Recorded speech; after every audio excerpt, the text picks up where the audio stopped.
Good morning, good afternoon, good evening. Wherever you are, welcome to The Rookie Run, a video game podcast that pairs a rookie discovering a game for the first time with a veteran returning to see how it all holds up. I'm your host Louis, I go by the handle Lubop, and today I'm the rookie. Before I introduce today's guest, some quick notices. If you're enjoying The Rookie Run, drop us a follow, leave us a rating, comments on your favourite podcast platform, and also follow my social medias where I do a bit of other content and I'm working on some future stuff. Also, if you feel like it, join the small but growing Discord community. Secondly, spoilers. We'll do our best to keep spoilers till later in the podcast and give a hefty warning. But really, this game, we probably might move on to it quite quickly as we want to talk about specifics. And the game's been out a long time, but, you know, if you're like me, you might not have played it. Without further ado, joining us today, we have an exclusive interview with the hero of time himself. Certified backlog demolisher, Dave Jackson, the host of one of my favourite podcasts, Tales From The Backlog, as well as a top 3 podcast. How are we today, my man? I'm doing good, thank you. Good to be here, and I'm excited to talk about one of my long-running favorite games of all time. I'm really glad to have you on, if that's the case. Before we get into the game, have you been playing anything special recently? Obviously, I know you're busy with podcast games, and then what's big on your release radar? Oh man, I'm playing way too many games at all times. Basically, I'm playing a lot. So right now, I'm playing my horror games for my October podcast episodes. So I just finished Resident Evil 7 recently. I'm almost done with Alan Wake, and I'm about halfway through Telltale's Walking Dead. And I'm also playing the new Rhythm Heaven game because I need something happy to balance out all these fucking horror games. So I'm playing a lot. That's like probably half the stuff that I have in progress, but I don't need to go down a huge list of stuff. It's kind of insane over here. I don't know how you do it. Like, I tried to juggle a few games at once, but I try to have kind of one that's more relaxing, one that's more intense, and then one that I've not got planned for a podcast. Maybe it will happen in the future, but something I can just relax and play. Mm-hmm. Yeah, I don't just, even before I podcasted, I didn't really like focus on one game at a time. I always like to have different things to go to if I'm feeling different kind of vibes. So, I usually have something going on my PS5 if I want to just like chill on the couch and play a game. I've always got something on my Switch to play because I love handheld gaming. And so it's a mix of like what vibe or where do I want to be? Am I sick of sitting in this computer chair after sitting in it all day for work? Then I'm not going to play anything on my PC. So I always have a bunch of different stuff for whatever mood I'm in. Yeah, that makes sense. I do the exact same. I'm looking forward to hearing what you think about Alan Wake. I like the first one, and then the second one I absolutely love. So that'll be one I definitely tune into. Release radar, anything massive that you're looking forward to apart from the obvious September's just going to be ridiculous? Yeah, I'm really like just in backlog land right now. I don't really have anything coming out soon that I'm like really absolutely going to play. I think Mortal Shell 2 comes out relatively soon. I think that game looks awesome. I love the first game, but I probably won't play it right when it comes out. The next new release that I'm for sure playing is Fire Emblem, and Ace Combat 8. That's also a day one for me, but and I was thinking like I don't want to play Control, the new Control game, the day it comes out, but the FOMO is probably going to get me because my Discord server is just full of Remedy freaks. So it's probably going to get me. I'll probably play that pretty soon after it comes out. But we have like 700 games releasing in the next 2 months, so I'm trying to chill as much as I can because my wallet I can't spend like $500 on games in that time period, you know. Yeah, it's ridiculous. I'm gonna be one of the Control freaks, but I'll be doing Silent Hill Townfall first. That's the big one for me. I think they come out on the same day. Man, I forgot about that. Yeah, that's gonna be, I mean, I hope really good. It looks pretty good. It comes out the day I fly home from a holiday in Canada, so I'm just gonna get home, have the weekend before work to just try and finish Silent Hill and get onto Control in the same weekend. Hell yeah.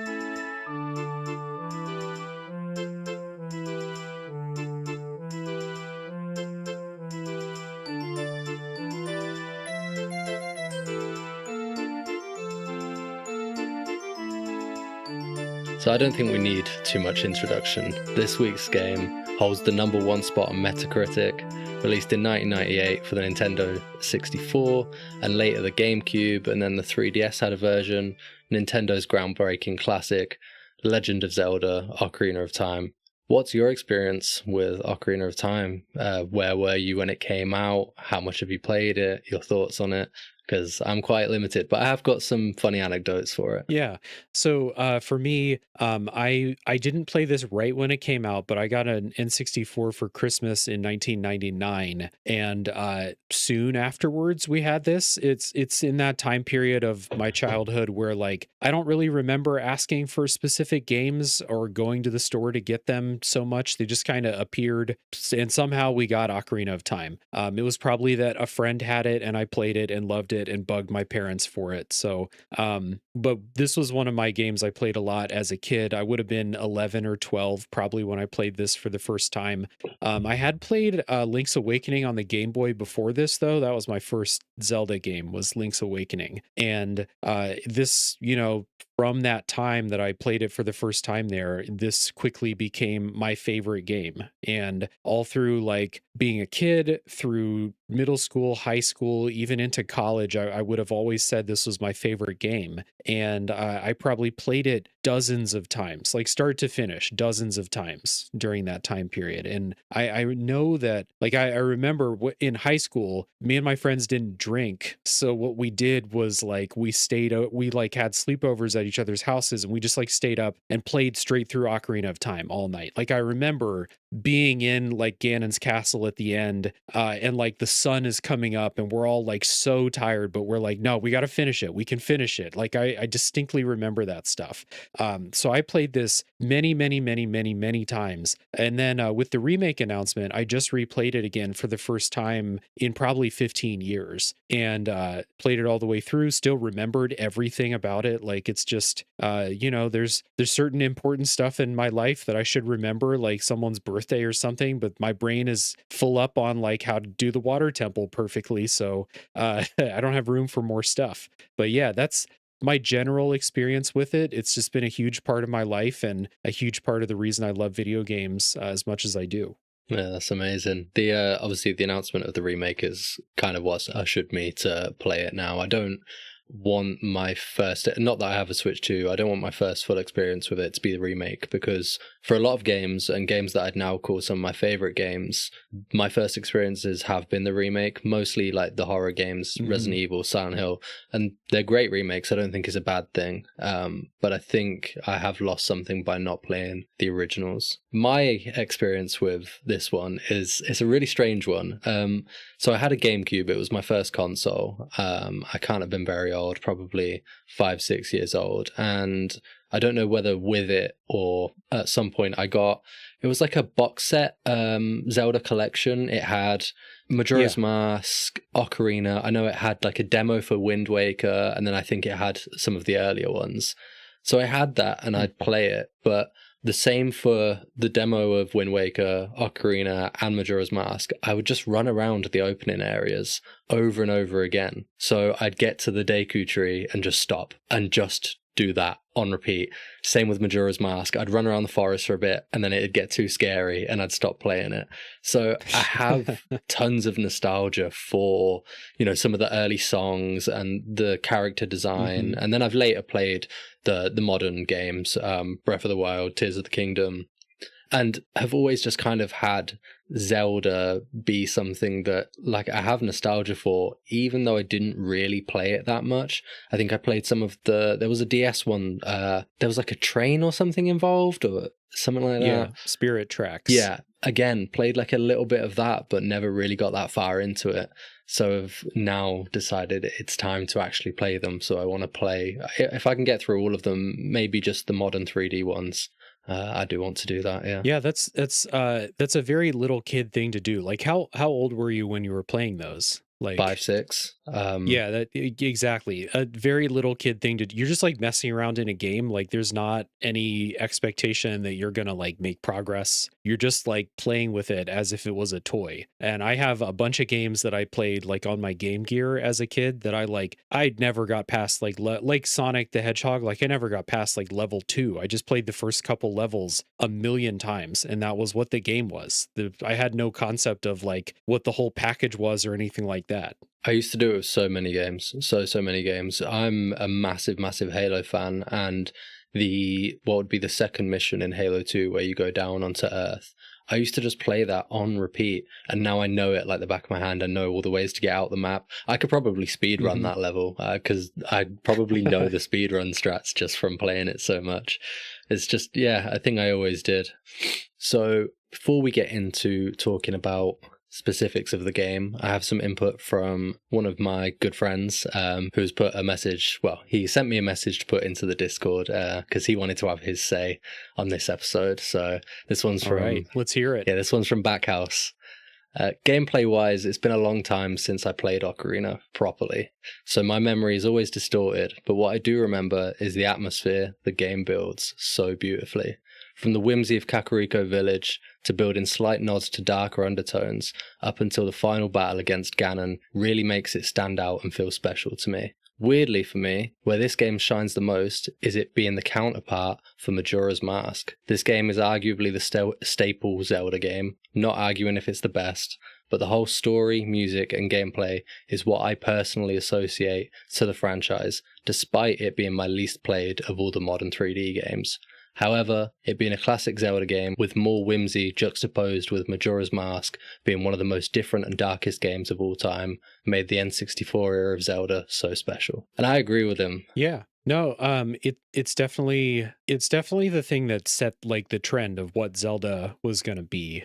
Because they obviously they moved away from like the top down style, and that stuff got moved on to the handhelds, but these were like the main games. It always kind of felt like to me. And this was the one, like this was their first attempt at doing it all in 3D and building out the world in 3D and the type of structure, the way dungeons work, all that stuff. And it really felt like they did it so well. People loved it so much that not only did it inform what Majora's Mask would be and what Wind Waker, and then especially Twilight Princess and Skyward Sword, like that whole lineage was informed by this. But also, like, this was an era where like people were still trying to figure out, how do we make our series 3D, or like what does an adventure game look like in 3D? And it turns out that like a lot of these N64 games were like the formative ones that taught everyone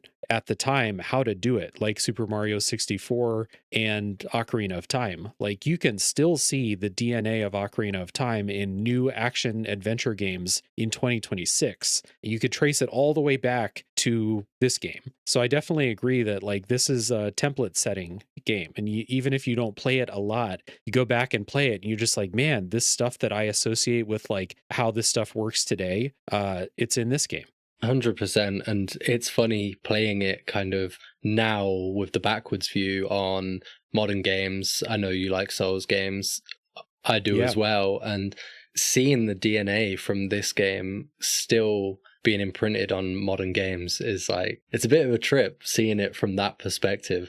You know, just things like the Z targeting. I mean, I played it without an N64 controller, so you know, but that lock-on targeting is staple, Mhm. and I don't know if they were the first to kind of come up with that sort of thing, but I can imagine if they were, you know, how long would it have taken for people to cotton onto that, and would it be such a normal thing that we kind of take for granted? And that can be said through so many of the different mechanics in this game. Yeah. The Z targeting especially is one that, like you said, I'm not sure if they were the first to do it, but they're pretty widely credited as being the first. And you can see it. The Souls games are a great shout for that because it's exactly the same thing. You just don't have to hold the button to do it anymore.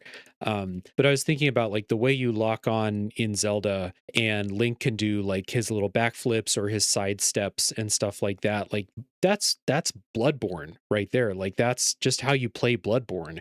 And you know, it's not as simple as to say like this is the thing for Bloodborne, but like it would be insane to me if I learned that like the people who designed that combat system had never played Ocarina of Time and it didn't take any influence from it. Like it's there's a lot of other things about this that work that way too, but and then not to mention like that's how Breath of the Wild works, is the same system, and Breath of the Wild and Tears of the Kingdom still work the same way. So this is a real what do they call it in evolutionary terms, like a common ancestor for so many types of game mechanics. Yeah, this is the fish that grew legs and walked out of the Yes. ocean onto the beach.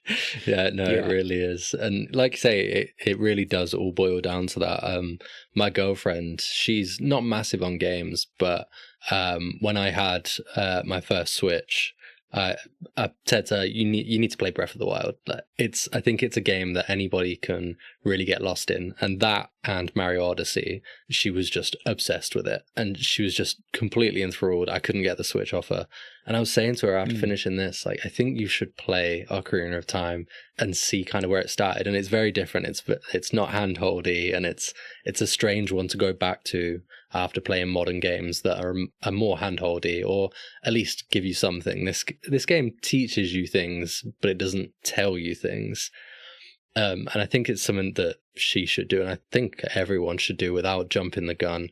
And I think another thing that really impressed me with this, like, you know, playing it now, is seeing how much they achieve with what they had and kind of having precise design choices to make those things work. So even starting with the graphics, obviously they couldn't do massive high fidelity worlds or characters. But one of the things that I really noticed that you could see their vision was imprinted with it is the sections where sometimes you'll walk into an area and there'll almost be like a painted or a drawn scene where it's no longer 3D rendered. A big one is when you come out of the Temple of Time after. The Temple of Time. Yeah. I put it in your Discord, and you know, it's so beautiful, and you can understand that they had this vision and they were maybe not able to actually render it in that 3D world. So they had someone presumably just draw these sections. And I just think it's really impressive to have these ways around things that older games used to have to do. Yeah. No, they don't do that super often, but when they do, it's usually like the screen when you go across the bridge into Hyrule Castle Town also has one of those like fixed camera angles. Something that like Resident Evil did in 1996, like that kind of stuff.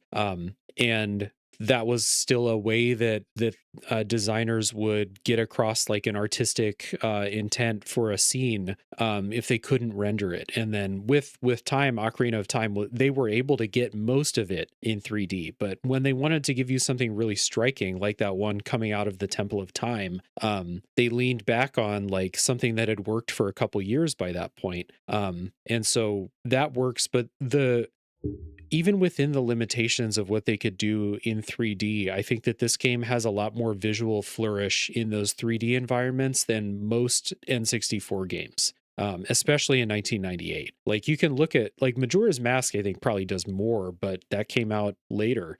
I think that came out in 2000, and they were building it off the bones of Ocarina of Time anyway. Stuff like being in Kokiri Forest and having like those wisps flying around in the forest and really gives like an atmosphere. Same with like when you're in the volcano in on Death Mountain or in the Fire Temple, like it gives those areas some atmosphere that a lot of N64 games like didn't really have atmosphere in that same way. Like they could look nice. The N64 games are generally like really colorful, stuff like that. But the Kokiri Forest kind of blew me away because like I said, this is the first time I'd played this in probably 15 years. And I booted it up and I was like, wow, there's actually a lot going on here compared to a lot of other N64 games I've played in the last few years. Even like the big well-known classics on the system. So visually, I think this game does a ton. Musically, they do about as much as they could. Again, the N64 a little limited with what you could do musically, of course. And Koji Kondo's soundtrack is just incredible for building atmosphere too. Yeah, I mean, that soundtrack is something that even without playing all the way through these games, I can hear most of these songs and instantly have a hit of nostalgia. And I think that is paired with that graphic style. Like I said, I didn't have much time with this game previously. It was just Kokiri Forest and running around and getting lost in the tunnels, but it just creates it. And I think, like you said, the colors is something that does that. It's never dull, and it's really impressive the environmental variety that you get in this game. One of my big things with games that come out now, and it's not always a fair comment because some games really hone in on their environment, but I love seeing just expansive environments and a big variety of environments, and especially when a game kind of has you somewhere for a while and then completely blindsides you with a new environment. I mentioned it in the Control episode, and there's so many other games that do it, and this game just keeps doing it and doing it and doing it, from forest to fields to mountains, deserts, lakes, and then like darker areas, which is definitely something we have to talk about. It's just so impressive, and to realize that is on, it came out before I was born. It is very impressive.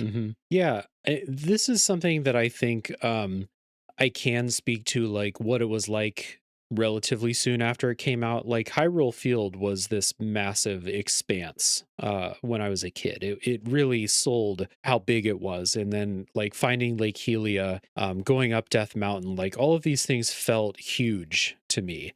And they probably felt huge for most people in, this is early 3D. It's the first 3D Zelda game.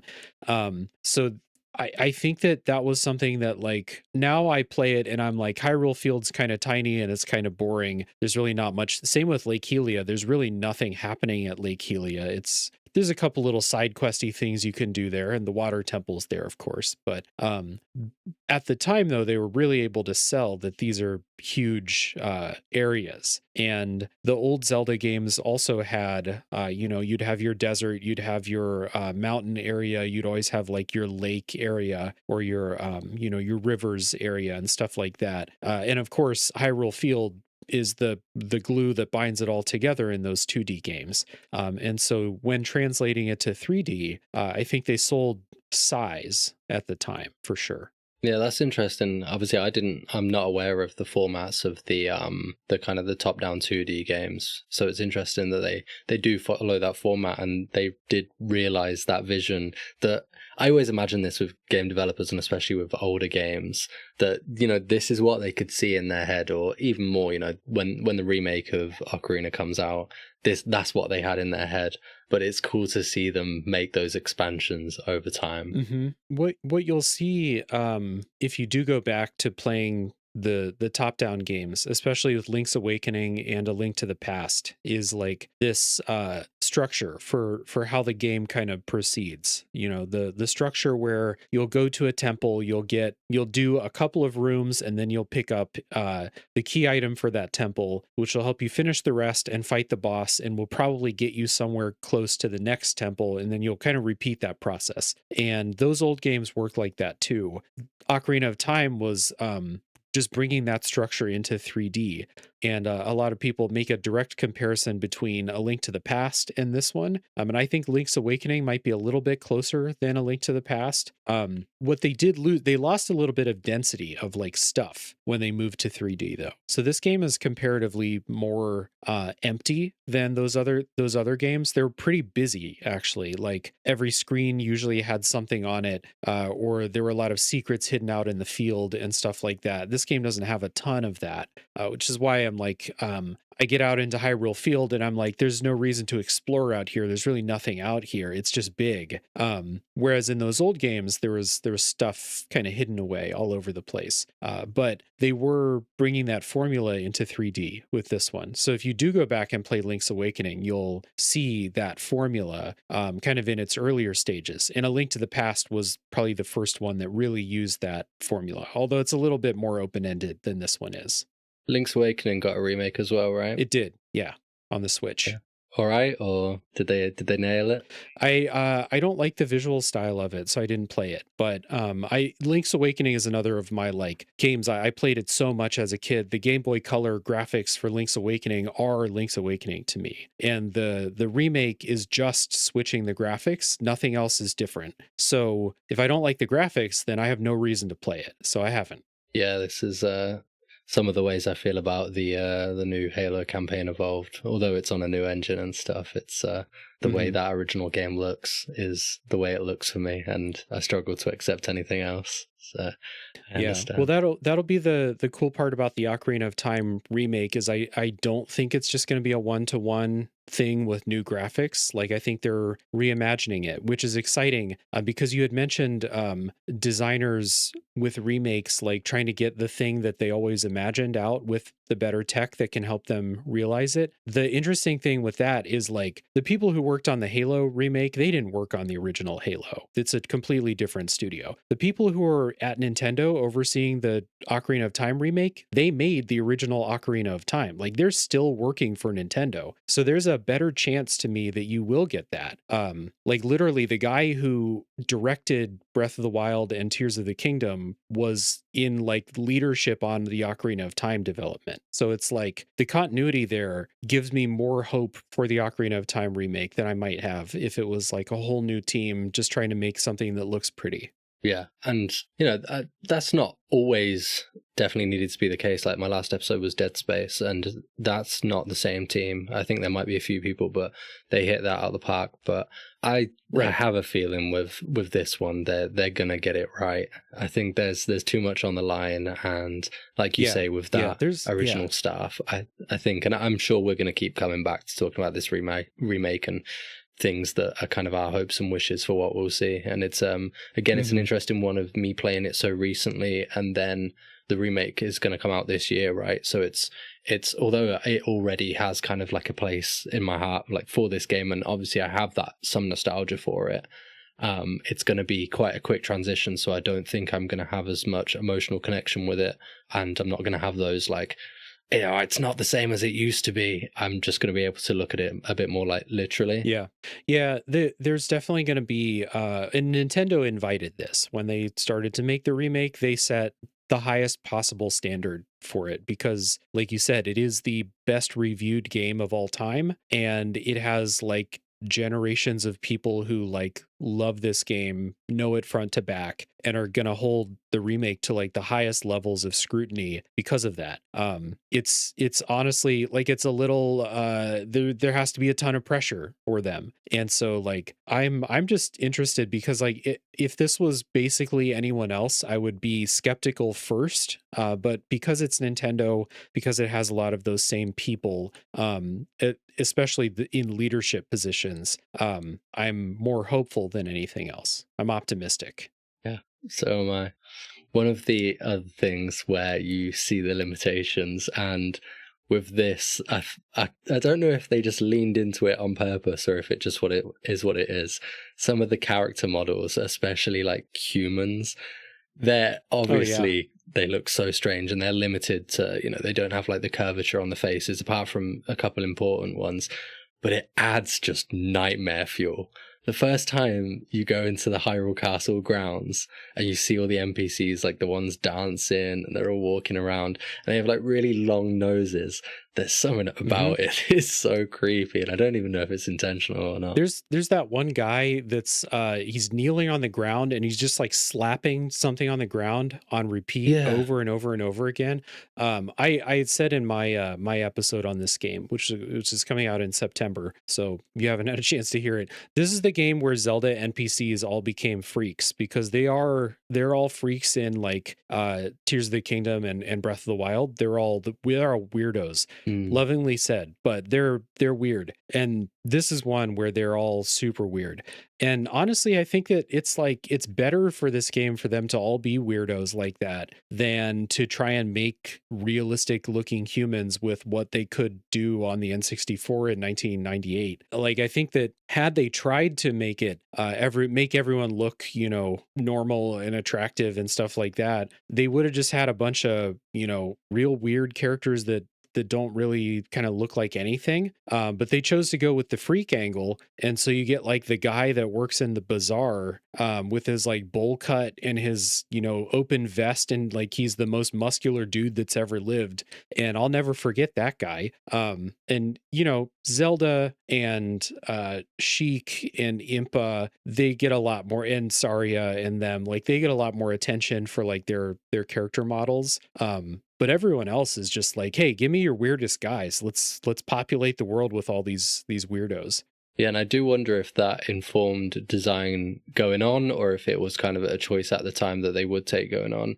But like you said, even with the modern ones, they have a very recognizable style of human characters, especially the Hmm. kind of creepy ones, that's always gone on, and they kept doing it. And it must be on purpose, but it could be a kind of thing where they just did it out of necessity with Ocarina of Time, and then they look back on it and they're like, oh, this is something we can do here to make it recognizable, because they never quite it makes you feel like that uncanny valley kind of feeling when you look at some of the characters. I know with Majora's Mask they like leaning into it a lot more, but the trader guy, he's in, I presume he's in most of them, and he's in Tears of the Kingdom and Breath of the Wild, kind of got like the swirly cheeks and like a big horrible grin. Just Hmm. nightmare fuel to me. Yeah, it's like the mask salesman Mm, in Ocarina of Time and yeah. Majora's Mask. Like, yeah, they're all weirdos. They always have been. Honestly, the ones in Link's Awakening and A Link to the Past, they're all pretty weird too. It's just now you have to, instead of making pixel sprites, now you have to make a 3D model of this weirdo. And they really leaned into like, let's make everyone different. So, character models, like if you just look at them out of context, you're like, wow, that doesn't look great. But you know, within the limitations of what they had, they at least made memorable characters instead of like trying to make them look realistic or whatever that means. So I think that would have been worse. Yeah, I agree, 100%. And like say, it makes them memorable, and they're not shy of giving you different feelings for like the ways that different characters make you feel. There's a lot of variety. They could have quite easily gone with a quite standardized model and copy and pasted that throughout, but you don't really see that. And they lean into that horror, some of the design of some of the enemies. Some of it's really whimsical Hmm. and exciting and kind of the sort of stuff you'd be expecting to fight in this game, because I think you can come into Zelda, and a lot of people do. I've been speaking to some of my friends recently thinking it's a kid's game, and you probably expected me to say that, because it's probably something most people would say. But then you get to some of the later like enemies, like I think they're called like the Dead Hands or something in the Shadow Temple, I think it's in, or the bottom of the well.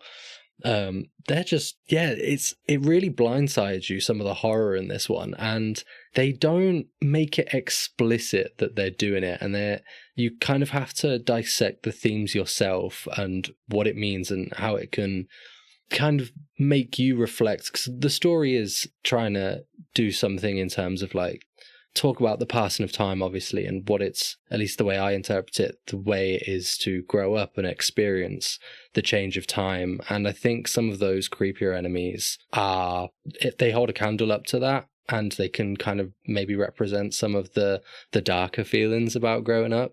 At least that's kind of my analysis of them. Yeah, I mean, you definitely have the theme of like when you're a kid, the world seems, you know, open for adventure and wonderful, and then you grow up and it's a fucking horror show everywhere you look. That's, you know, obviously this game's story takes that further than real life, but at least real life for us. But it's definitely a thing that the story is exploring a little bit, and how those, and Link even loses those years in between, basically. And yeah, this is a game that, like, it starts out really whimsical, and like even the first couple dungeons are all pretty tame or whatever. Once you get into the bottom of the well, though, that's where like it's actually like a horror level. And the shadow temple's a little bit less on the horror, but more on like spooky vibes type of thing. And there's stuff, if you pay attention to what NPCs say, if you read gravestones in the graveyard, you'll get some of the backstory, and there is some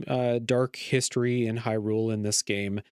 So they definitely do both of those well, I feel like. Yeah, and even early on, they do start to throw some things that are unsettling, even like Goma in the Deku tree. If you don't like spiders, that's going to be a tough one, especially with the big eyes. Yeah, you'll have it with Goma. I remember when I was a kid and like skeletons were popping out of the ground in Hyrule Field, like that freaked me out a little bit. Yeah, stuff like that. Yeah, I like the designs of the non-human characters, the other races of characters as well, and I like that they're a constant throughout the games. And although they do vary through some of the later games with kind of more specific designs, obviously because they have better tech. The Gorons is obviously like a big change. They do look different in the modern games. They're still recognizable, and they still have their own feeling, and that's definitely projected with the music as well. They've somehow managed to create songs that kind of, they embody the visuals that you're seeing. It just fits so perfectly. Again, with the Gorons, it's such a precise fit, and it's so impressive that they were able to capture that. When you're listening to it and you're seeing it on screen, you're like, I couldn't imagine this sounding any other way. And obviously it could. Obviously, if they'd have created another song that was still a banger to go with them, you'd go, oh, this is the Goron song. But they've unconsciously just perfectly placed them together. And everything sounds different too. Like the Gorons, like the theme in their city is kind of like this drum beat dominated song, and gives kind of like a just a feeling of like things are chill, but they're kind of a party in Goron City a little bit. Everyone's rolling I mean, when their lives aren't being ruined, everyone's having a good time there. And it's kind of the same in Zora's Domain when you go there, but it's a super different vibe, because you get like the Zora's Domain song is like the most peaceful song you've ever heard, like just instantly relaxing to listen to that song. But it's different from the vibe you get from the Gorons, because the Gorons and the Zora are really different species, I guess.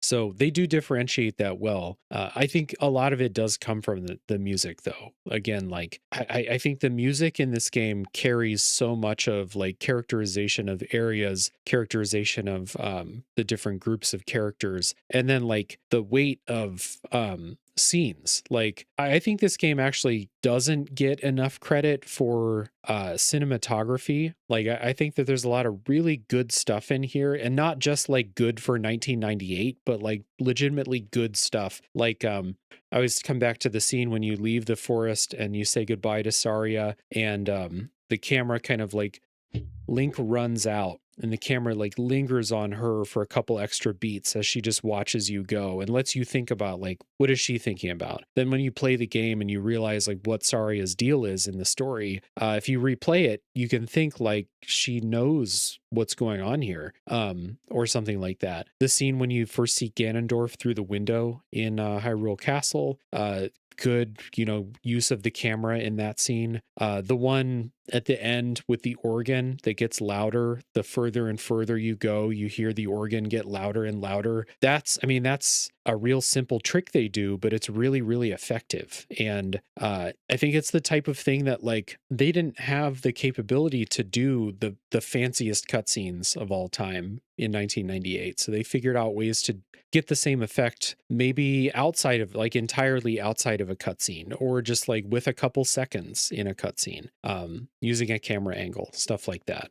Yeah, I've got another big example of that. It's not really a spoiler to say it. Late on, as you approach the castle, right at the end, the camera sits very low on Link and gives you the kind of the backdrop of the way the castle has become, and it cuts all the music out, and there's just like crows and just a faint rumble and the wind, and they've almost again created what you could expect might be a cutscene when you come to the remake.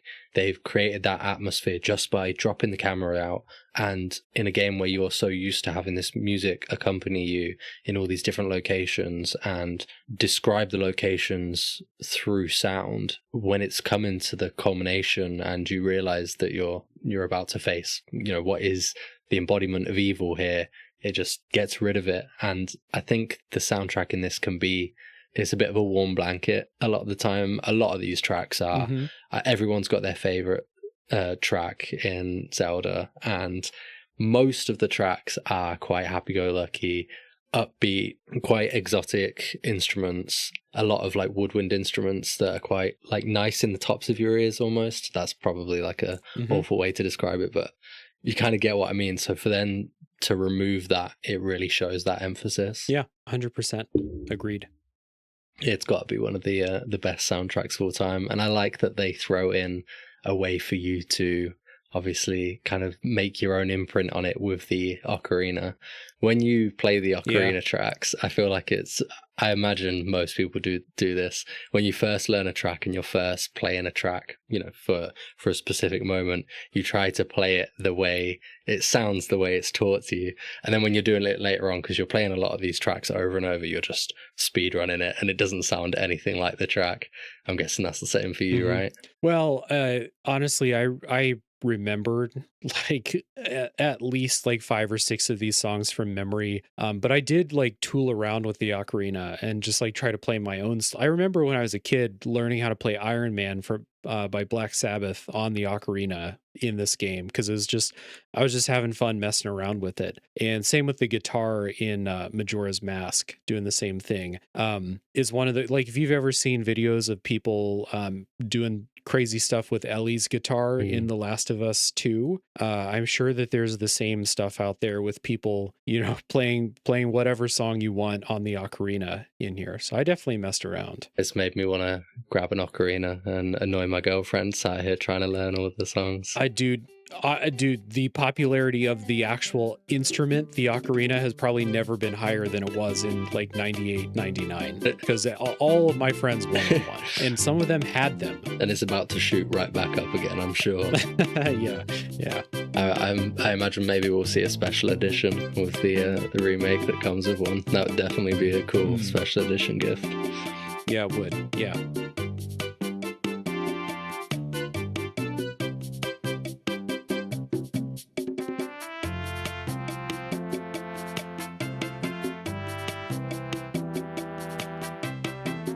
With the soundtrack, what's your favorite, if you have one? Kokiri Forest is one that always sticks out to me. That's a great one. Just, it's your introduction to the game. When it really starts when you leave your house, basically, it shows you the area, the game in 3D and stuff. Maybe the first time you've ever seen Zelda in 3D, and it really kicks off with that song. It's really great. The Saria's song that plays in the Lost Woods is great. The Song of Storms, those are classics, of course. The one in the Forest Temple is a favorite of mine for just being a creepy song that just worms its way into your head as maybe you're trying to figure out what to do with these twisting hallways and stuff like that. That one's really effective. Zora's Domain is a relaxing favorite. And of course, Gerudo Valley. That's probably the most famous song from the game at this point, and well deserved. So from what I gather from that, it's all just really, really good, because that was a lot of favorites. It's well, I've had a lot of time to think about this soundtrack through the years, but it is really good. Like Koji Kondo is an absolute like game composition legend, and this I mean, these Zelda games, Zelda is arguably most known for music, like maybe even above like what it's like to play the games. This series is known for music. And the first one on the N64, like it really, he used the expanded soundscape that was available compared to the Game Boy and the Super Nintendo before it, and kind of went wild with it and created a really rich soundtrack. So, like, I have a lot of favorites because there's a lot of different types of songs. Yeah, you're absolutely right. And I think it expands out of people that haven't even played the games.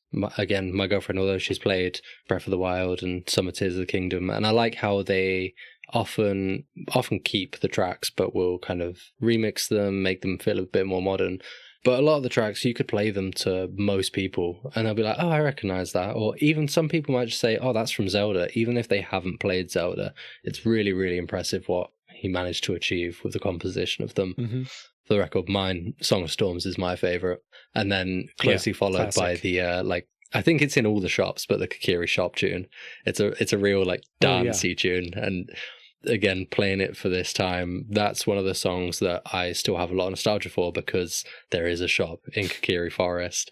So hearing that, I had like a little moment where it's like, I almost want to dance whilst playing it. And there's not a lot of games that really make you want to do that. Mm-hmm. Yeah, that shop song is great. I love the shooting gallery song, although it's if you listen to it for more than like a minute or so in a row, it'll start to drive you crazy. Like, I think that could be like a CIA torture song. If you listen to that song for 2 straight hours, I will tell you anything. Like, I'll give up any information, but I like it for the time you're in the shooting gallery. It's good. Yeah, I feel like quite a few of these songs could probably do that. I think the shop one could be as well because obviously, you know, you don't hear it for they're in your face. They're loud. They have short loops. Yeah, you know, that's it. The short loops. But some of them are obviously super relaxing. Obviously, the lullaby is just iconic, and it's one of the few video game soundtracks that instantly makes me feel that kind of. It's the same feeling as like when you say when your heart drops, but sometimes that feeling can be a good feeling. The other one is the guitar in Outer Wilds. Anytime I hear that guitar, it's almost like I want to well up. It transports you. It really does. To those games. And that's what, I mean, it's not the only signifier or quality of a good soundtrack for a video game, but a lot of our favorites will end up having that effect. You instantly snap back to sitting in that main menu or at the campfire in Outer Wilds or back to Kokiri Forest. Yeah, and it's not even just transporting me back to being in those games. It's transporting me back to the feeling that that game is kind of summed up by, even if you can't pick a moment. Like with Outer Wilds. Outer Wilds is a game that I think I played at quite a pivotal like time in my life, just like growing up, and kind of what this game Ocarina of Time, the story it's trying to tell of growing up and kind of understanding the passing of time. I think Outer Wilds did a lot of that for me, so that's why it's so special. But back with Ocarina as well, there's no real voice acting. The most voice acting is you get a hey here and there, and that's about it. And again, the music kind of takes that place instead. The music gives you the emotions where the characters can't with the voice acting. And I really hope that's not a thing they tried to do in the remake. I hope they don't try to give people lines. I don't think they have with any of the modern games, right? If I'm remembering correctly, none of the character. I think Zelda speaks, right, in the modern games. Yeah, not many. Yeah, Ganondorf and Zelda. Not many characters are fully voiced. And I hope that I do not want the Ocarina of Time remake to be fully voiced. Oh, no way. No. I don't like Nintendo's direction for voice acting in general. Like when I don't like Zelda's voice acting or Ganondorf's voice acting in the new games. So I hope that they stick to give everyone like a bark if you need to, but I don't need them to be fully voiced. Yeah, well, a lot of the characters in this, or at least the different species, they have their like kind of distinctive vocalizations, grunts, laughs, just little noises. Like in Zora's Domain, I noticed their noises were always kind of like one that stood out to me. So again, it's just impressive the way they're able to convey the characters with just text on a screen, but combine that with the music and the little grunts. It makes it feel alive to the point where you're like, this doesn't need voice acting. It's doing exactly what it needs to without the voice acting. Yep. And frankly, like, I don't think this game needs more dialogue. I don't think that you need to spend more time with dialogue. So voice acting tends to slow down scenes too, because you need to let I read faster than people speak and deliver lines. So I don't think we need to spend more time with that either. No, I think a lot of the dialogue in this game is very succinct and it's where it needs to be. They're not having characters kind of story dump on you. They're not having back and forth conversations where they don't need to be. Every character just says what they need to say. They give you enough information, and that's kind of a testament to the gameplay, the way that the quests and the clues are drip fed to you. It's all put in these quite small amounts of text.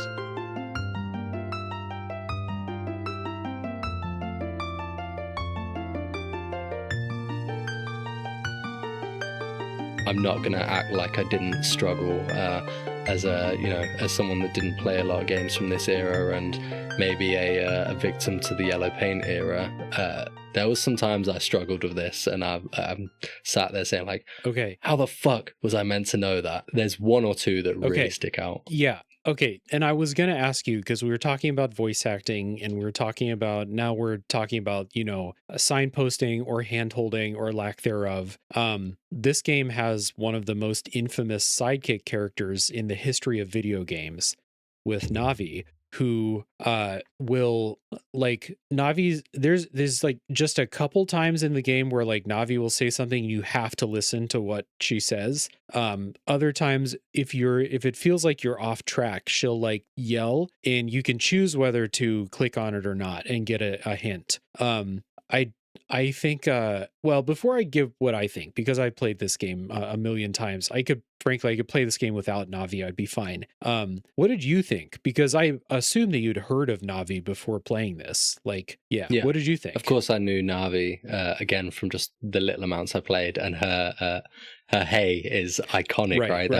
That's in everything, and kind of Zelda's soundtrack, and a lot of the the sound effects from Zelda have been blasted in every type of media, from modern day songs that sample it.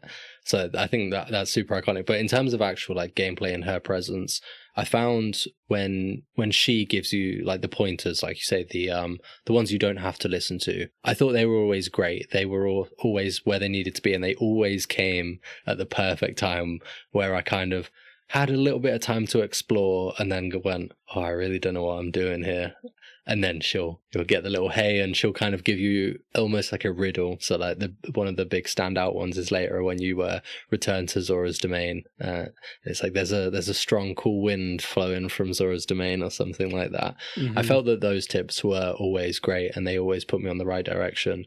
The ways where I kind of fell off with the lack of hand holding would be more specific scenarios where maybe this game doesn't always have a succinct, say, texture for a way that you can interact with something.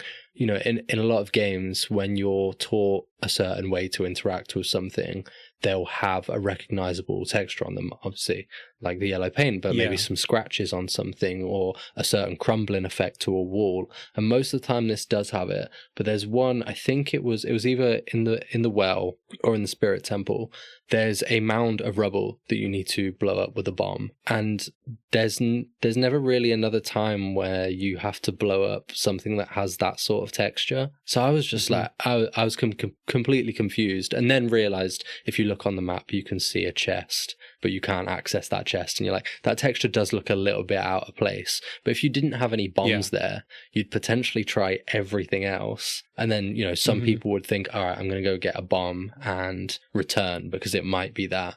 But it would also be very easy to forget about that. And then I could see myself just running in circles for a long time. And I'm not afraid to admit there were occasional bits where I used a guide for this because I didn't want to just spend hours just basically limit testing Link's inventory. Yeah.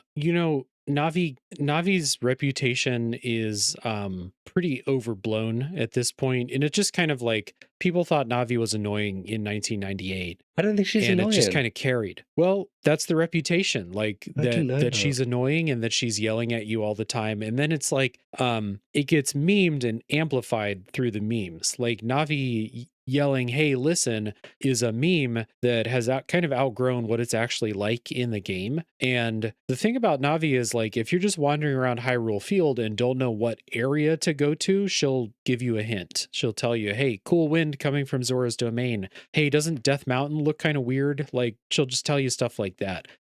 But like when you're in a dungeon or something like that, Navi's not going to stop you and be like, "Hey, look at that pile of rubble on the ground. Don't you think you could blow that up with one of your items?" Like the fucking God of War games would have a character say that out loud. Like a lot of modern games would just straight up have someone say that. Or like Aloy in Horizon, she would say that to herself. Like, "Huh, bet I could blow that up," or something like that. And so like I agree with you. I don't personally have a problem with Navi. I think Navi's way overblown by people who haven't played the game in a really long time. I think Navi could use a little bit more context sometimes to be like, "I'm running up Death Mountain. You don't have to tell me to check out the Fire Temple. Like I'm on Death Mountain. You can lay off then." But I really think that you're right. Like the voice line is really shrill. It's kind of like if you hear it a lot, it is kind of annoying, but like it's not like Navi's yelling at you every 5 minutes or something. It's like maybe once an hour if you're not following the main path. And then there's a couple times in the story where Navi will do something and you have to listen to what she says. And it's like 5 times in the whole game. It's really, really overblown. The one in Majora's Mask is way worse. And later in the series, they got worse too. So yeah. Yeah, I really didn't know that. Obviously, I knew the memes and the "Hey, listen" is iconic, but I didn't realize it was from a place of maybe like a bit of disdain. I just thought it was because it's such an iconic and, like you say, shrill sound that people just like to laugh about it. Another thing she does is, without saying it, obviously she makes her little like twinkly noise when there's something that you can interact with, or a lot of the times, like the action is check. So you inspect something, you read some writing on a wall. She'll turn green and fly to it and sit on it. Yep. And I think it's, to get annoyed over it, I think it's ridiculous. I think it's another example of where they had limitations with the way they were able to signpost things to you. So they used Navi to do it. And I think it's great. I think most of the time when I was interacting with her, it was exactly what I needed. And it's iconic as well. She's iconic. Yeah. It's literally like learning how to direct a player's attention in a 3D space in ways that they'd never had to do before. I think about like, I don't know if they do this in the remake, but in the original Silent Hill 2, like James will turn his head if there's an item in the room. He'll like look at it, in the original at least. And so like they were constantly experimenting with like, okay, there's something important in this room. How do we make sure people don't miss it? And this was a way for Ocarina of Time, because in the game too, like Navi is your Z targeting. Like that's the way it works in the game, is she goes over there and you kind of follow her to stay on track. Becomes like a part of the final boss when she's not able to do that for you. So it's like a little diegetic way that like, yeah, she's with you. Like she would fly to an area of interest in a room and kind of direct your attention over there. And when you go into a room like that, if I remember right, she just flies over. Like she doesn't scream at you. She just, "Oh, Navi's turned yellow and has flown over to that side of the room. That means there's something over there. Let's see what's up." So I think that I don't know that it's like elegant, but I don't think it's nearly as bad as the reputation. It's one of those reputations that's snowballed over the years. It's way bigger now than it was probably ever intended to be, but nowadays it's like that meme. And people are like, "Oh yeah, Navi, worst video game character ever." And it's like, she's really not that bad. Play the game again, see for yourself.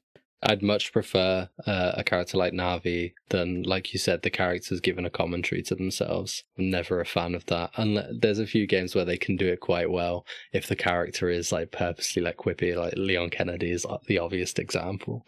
But I Yeah, don't like yeah. I bet I could blow that up and stuff like that, or just yellow paint. I like the, Yeah, what if I wonder if we could redirect the water flow, yeah, like just saying shit like that. yeah. Can you Yeah. imagine Link? Navi's way more elegant than that. Yeah, can you imagine Link talking to himself like that?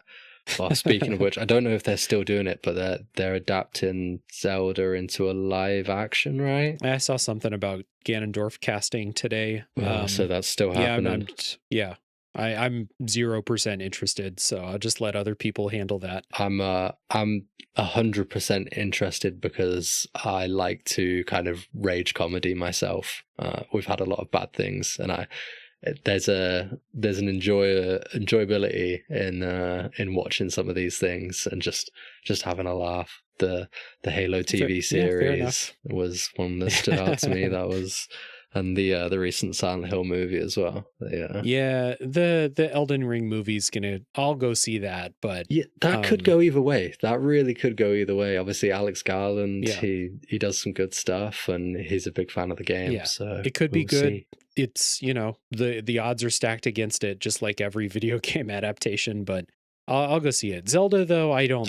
I have more than enough Zelda in my life. I don't need to go watch a movie. If it was animated, then I'd be more interested. But it's live action, which is just.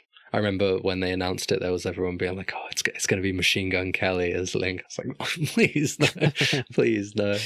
That'd be the only way I would go see it, because then that could be the worst movie I've ever seen, Yeah. and I think I would need to see that. It'd be a hard competitor with the cast of Borderlands, which I haven't seen. I don't even think that one's going to be a funny bad watch. I think that's just going to be just a hate watch. Yeah. Have you seen it? No, absolutely not. No, I can't stand Borderlands. There's no way I'd You don't watch like a Borderlands? movie. No, Oh, no, not at all. interesting. Back to Zelda, you said about obviously we mentioned Elden Ring, the targeting, and we've mentioned it before.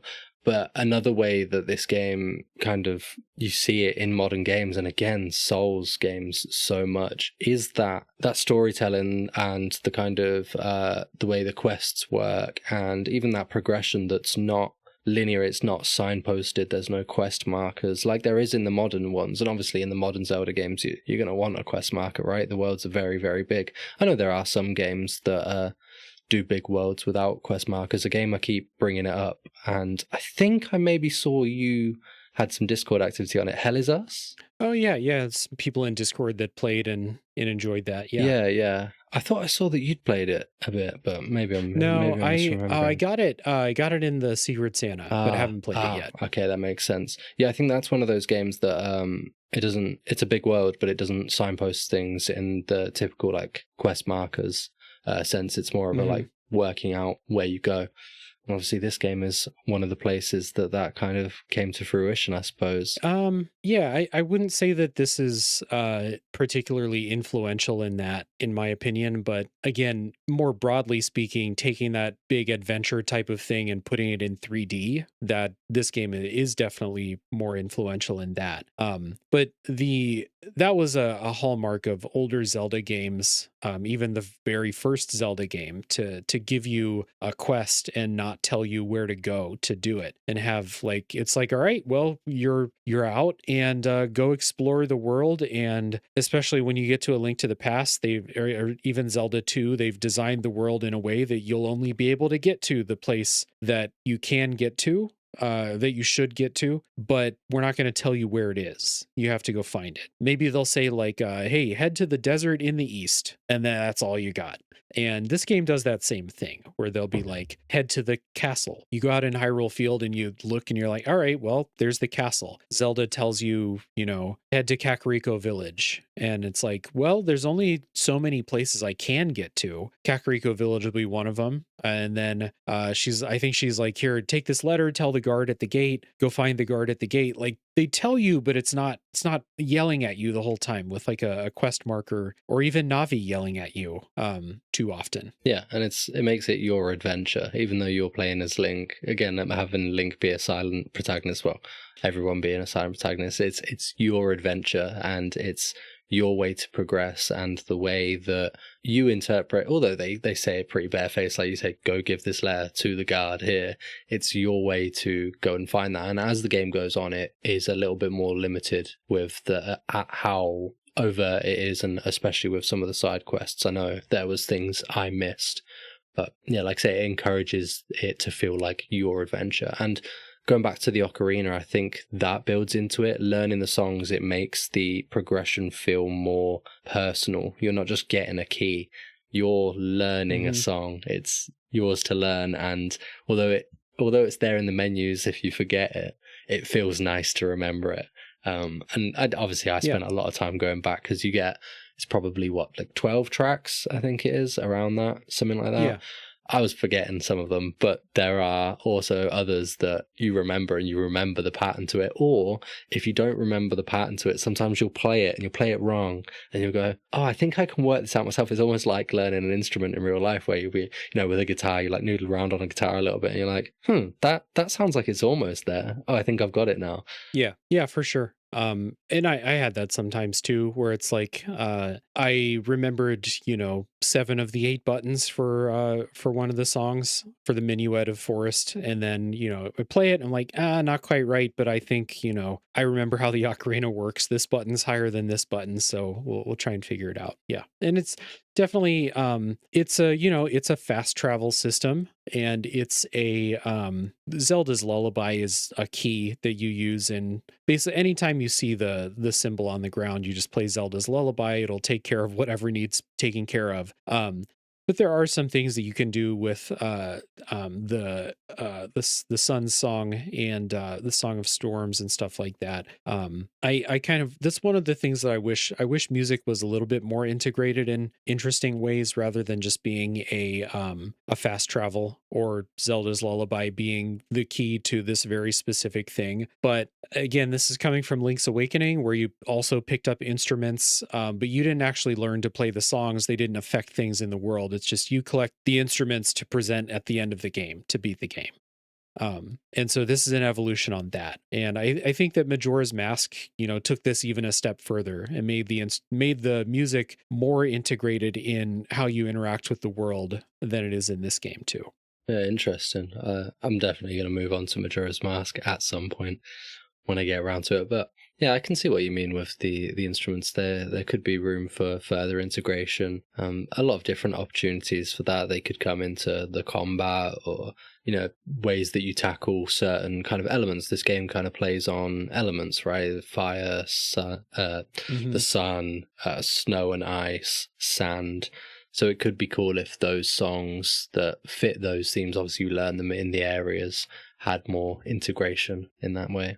Yeah. Yeah, I mean, what if this is a general criticism that I have of this game, that I wonder how you felt. Like, I think that the temples are generally not great, not very interesting as spaces. They are often, I go into a room, one door is locked, one door isn't. So I go in the one that's not. In this room, there's a thing. It's not complicated or particularly interesting to do that.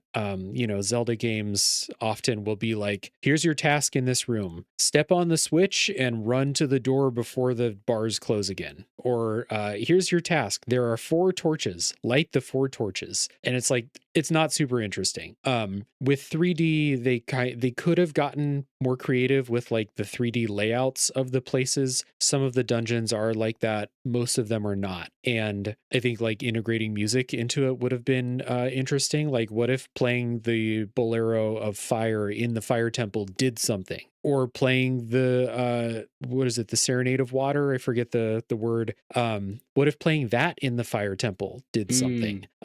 Playing with stuff like that. Instead, it's kind of like the Fire Temple, particularly, like as an example, you just kind of like run wherever you're allowed to be at the time, picking up keys, and you got to find enough keys. And that's basically the puzzle of the thing. This is why I think the water temple is the best temple, because the other ones are very, just for the most part, room to room, solve the puzzle in the room. There isn't a bigger puzzle being solved. And then what I say a puzzle in a room is not really, it's not a puzzle to light 4 torches. It's not a puzzle to shoot an arrow in an eye above a doorway. That's just a task to do. Which is why I think the water temple is the best one, because it is a puzzle box. You need to have spatial awareness and you need to think things through before you lower or raise the water level. Otherwise, you're going to make things more difficult for yourself. You're going to go past things that you can't access yet. You have to remember that they're there and remember what water level it should be. Like the water temple, I'm sure you said you didn't get that far when you played it as a kid, but surely you've heard of the water temple before you played it. 100%. Yeah. Again, one of the most infamous video game levels, you know. So what did you think of the water temple? Yeah, it's tough, and I wanted to get into each of the temples as we go. We can do that. Yeah, but the water temple is iconic. There is memes everywhere for the water temple, and all of my friends were, when I told them I was playing this, a fair few of my friends are a bit older than me. So obviously they have their histories with Ocarina of Time, and as soon as I said like, "Oh, I'm doing this for the podcast," they're like, "Tell us when you get to the water temple. You know, let us know how it makes you feel. Good luck with the water temple." So it's yeah. But I liked it, and I can see why you'd argue that it's the best, because before getting into the kind of each temple and what would be the spoiler warning, I guess, like you say, the kind of general layout of the gameplay mostly revolves around these temples, right? Once you get past, pretty much once you get the time shift, it's like it's temple to temple, right? It's go to an area, talk to some people, maybe do a little bit of task because there might be a lack of people in there, obviously after the time switch, and then get yourself into a temple. And most of the time it is, this door's unlocked, get to another one, get a key. And there are a few variations of kind of the set patterns or puzzles that this game does. It'll be, like, say, light torches, hit something with an arrow or your sword, get on a platform. And it's nice that each temple has its own kind of thing that it teaches you, and it all culminates at the end in the castle, where you're then using all of these things. And I like that they bury a progression in some of the temples, or at least to get into some of the temples, which kind of encourages you to go and explore, right? If you miss certain things in the game, you're not going to be able to progress in the main story. So it's going to encourage you to go and explore, although that can be a way that you can say the signposting is maybe needed. And I think in the remake they will throw certain things in there, like Din's Fire, for example. I don't know if I missed it, but there's, if you don't get it early on, there's not a great deal of signposting to get Din's Fire later on. I think it's when you get to the Spirit Temple, you have to, there's almost like, it looks like almost like a pentagram of torches, and you have to light all of them. But you can't do it with the arrows. And in the Shadow Temple. At the very start. And I got to that point and I was like, what am I doing here? Like, what am I missing? How am I lighting all of these? Luckily, I knew that Din's Fire was something at some point in the game, and kind of went like, what am I missing? What am I missing? Well, there's this. But then realizing where to go and get that by that point in the game, where any potential signposting is now gone, it's like, this is a pretty big game space, or at least is presented as a game space where there's quite a lot of large empty sections.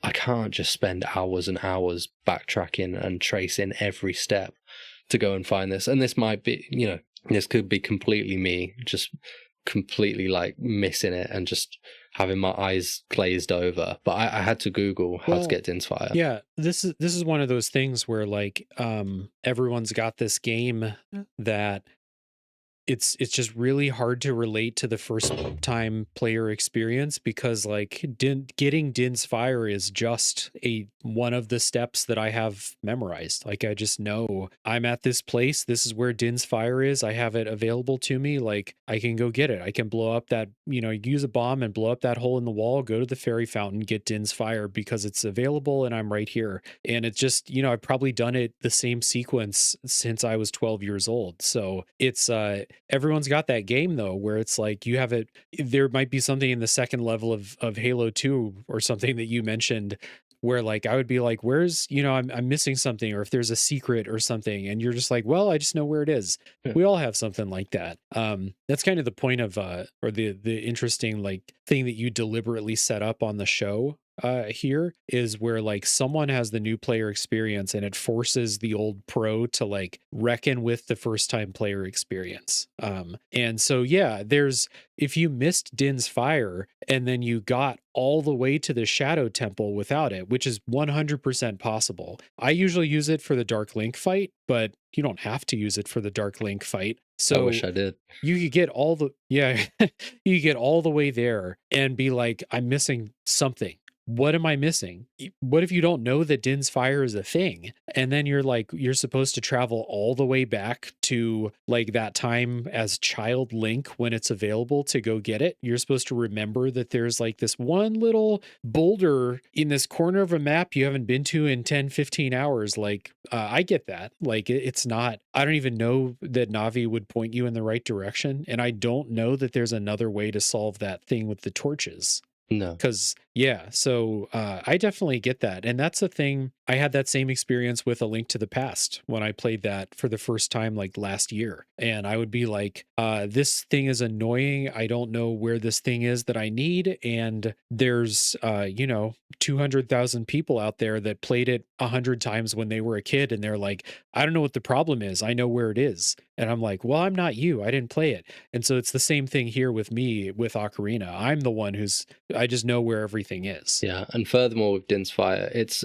at the back of it's between like the Hyrule Castle grounds and the actual castle, right? It's on that route. And the castle, yeah. The little offshoot. When are you going back there? Right. Like you have no there's reason no to go back reason there to go back as to Kid Link. Or even really adult Link. Well, adult Link, you can't until you get the golden gauntlets. You can't lift the thing up and revisit the fairy fountain. So yeah, I mean, even if you that, had the idea to go back, even there, that whole area, unless you want to just go and look, oh, I've not been there for a while. Yeah, as just adult, go wonder, what's going on at the castle. Once I'd gone to the castle for the first time and met Zelda, I didn't go back till the end of the game, and maybe that's just not me. Right. Just not being like inquisitive, right? But it's not something where that you'd retrace over and go, oh, I learned to blow up rocks, but I never blew up that one.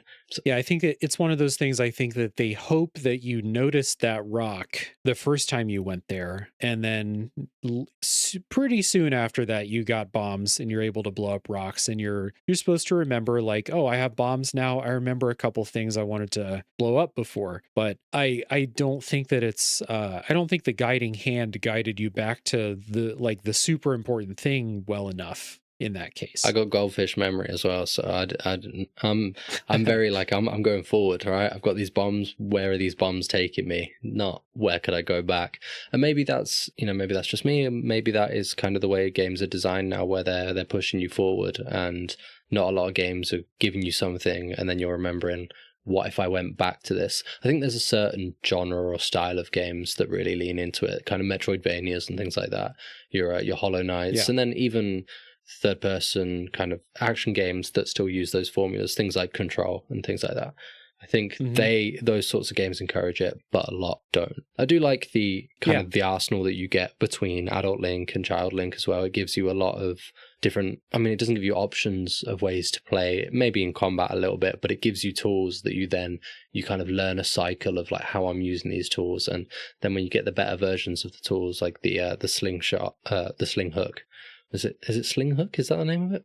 The hook shot. That's it. And then you get the extended hook shot, and you're like, oh, I can zip around everywhere, and it gives you it at the perfect time. It's another kind of like Metroidvania style gameplay, and obviously, by the sounds of it, this is just something that harkens back to the older Zelda games where they drip feed you these tools. But I like that. Yeah. The Metroidvania and the Zelda, they've evolved, concurrently. And there's a whole debate that people have had about, is Zelda Metroidvania or Metroidvania Zelda's? Like, I'm not interested in getting into that debate, but they follow the same type of structure for sure. That, your progress in the game is gated by your equipment, and you get new equipment at certain points along the road, and that opens up new areas for you to go to. So it's the same type of deal as like going through Hollow Knight or going through Super Metroid and being like, I couldn't access that room before, but I just got a power up that's now going to let me access it. And also there's those two other places I remember where now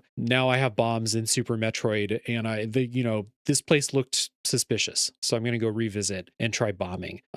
These games all have that stuff. So I think that it's interesting in 3D though, because like the space is so much bigger, and yeah, definitely bigger than like a 2D, like a Super Metroid map. And in Super Metroid, you always have a map that you can consult. If you're like, I'm kind of stuck, maybe I'm missing something, pull up the map and be like, well, I see all these little doorways I haven't been through yet. You can check that. And I'm not sure that in Ocarina of Time, you can check the map of an area that you're not currently in. So if you miss that little offshoot at Hyrule Castle, like the Hyrule Castle grounds, then I think it's fair to say you have no reason to revisit it as Kid Link if you don't know that Din's Fire is there. So that's a very fair thing to be like, it's not signposted well. They just banked on you getting bombs and you're just going to go everywhere you've been before, seeing what you could blow up. Yeah. Because you mentioned with the map, obviously you get like the local map, and then you do get the overworld map, but it's essentially like a painting of the world with just dots that glow on it. It's not very helpful. Where are the locations in used relation it. to each Yeah, other? barely used it. No, it's not really. It's only useful if you forget where Gerudo Fortress is in relation to everything else. Yeah. And this came out at a time where you couldn't just go and find guides super easily, as one of my friends pointed out. He was like, "Oh, you couldn't just jump on YouTube." Obviously, I'm sure there were guides. This is a common thing that old gamers like to boast about, and it's like, man, number one, Nintendo Power ran walkthroughs for this game, I'm sure, but also everyone bought the strategy guide, or if you didn't, you went and flipped through the strategy guide at the grocery store while your parents were shopping. That's cool. Like, no, it was great. Yeah. I loved doing that. It made going to the store a lot more fun for me. But there is this thing that like old gamers like to boast about where they're like, we couldn't watch a YouTube Let's Play to watch how to solve a puzzle. And it's like, nah, man, but you bought the strategy guides, like the magazines ran walkthroughs. We didn't do it all by ourselves.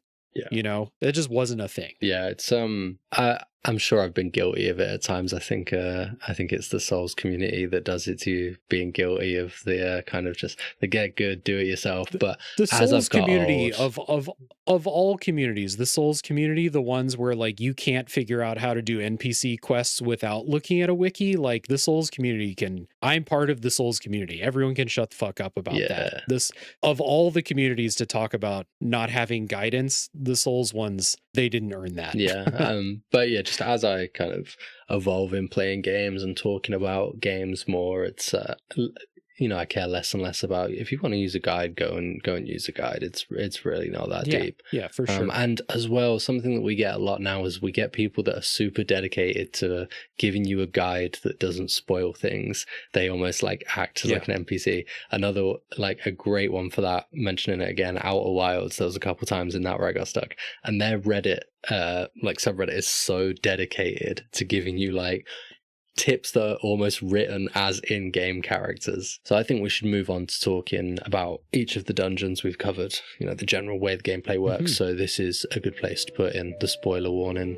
If you haven't played the game, we're going to talk about each dungeon. So I guess it's spoilers. There's not tons to spoil in this game. There's no super crazy plot twists. There's maybe like one plot twist, but just in case.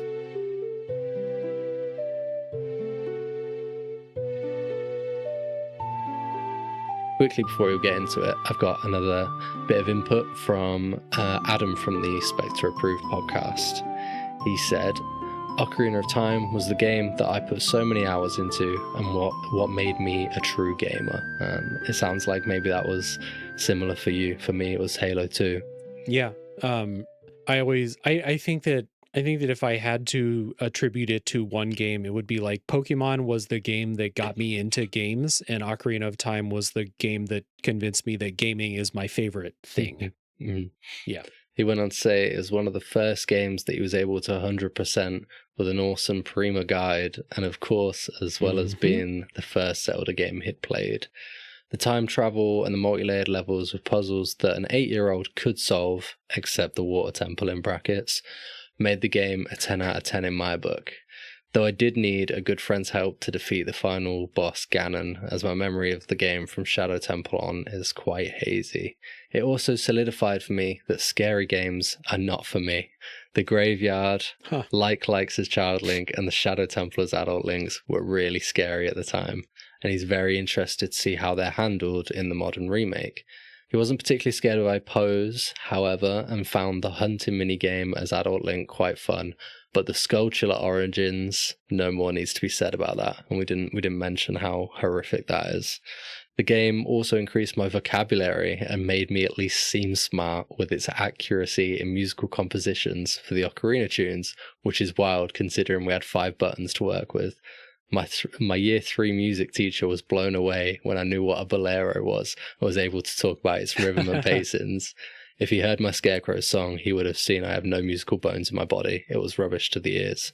This may be the game, if the remake holds up, along with Pokemon, that gets me to buy a Switch 2 in 2027. Yeah, I mean, all that tracks. I got all the gold Skulltulas when I was a kid with the help of the Prima Guide and all that stuff. I made just a horrendous Scarecrow's song when I was a kid, I'm sure. Like, all that tracks. Yeah. Skulltulas, we didn't mention it when we were talking about the kind of darkness of this game. That design is horrible. Yeah, the body horror there is crazy. And, yeah. I like body horror. It's one of my favorite types of horror, so it really got me. And the story behind it is pretty horrible. Yeah, well, like, yeah, with the story with the curse and stuff, but that's one of the things where having like the low poly capabilities like just makes it weirder. Like if you did it in 4K with like modern 3D modeling tech, it would still look horrific, but like this looks really messed up as it is with what they had. So yeah, I had forgotten about this Skulltula house when I like replayed it recently, and when I walked in there, I was like, oh wow, freak show, but also give me that big wallet. I need to carry more money. Yeah, I really had to make the most of that, getting more money, because I lost my blue tunic. And from a like? Yes, and I'll get into it when we get to the water temple on why I lost it. Let's talk about each of the temples. Each of the temples, each of the dungeons. I think there's maybe like 12 or so total in the game, so we can go through each of them. So the first one is inside the Deku Tree, and my little phrase or sentence I came up with this one was nostalgic barrier with 8 legs. And for me, I said that because it was the stopping point for me. Like I said, when I used to play Zelda, and with 8 legs because of Goma. Yeah. I would call it the body horror-ish tutorial. Yeah.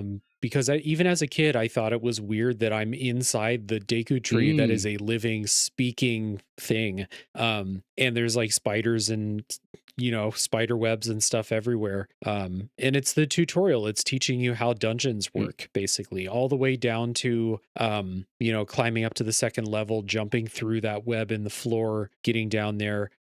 Basically, everything in the Deku Tree then becomes the bones of how does a room in a Zelda temple work after this. So it's a nice tutorial.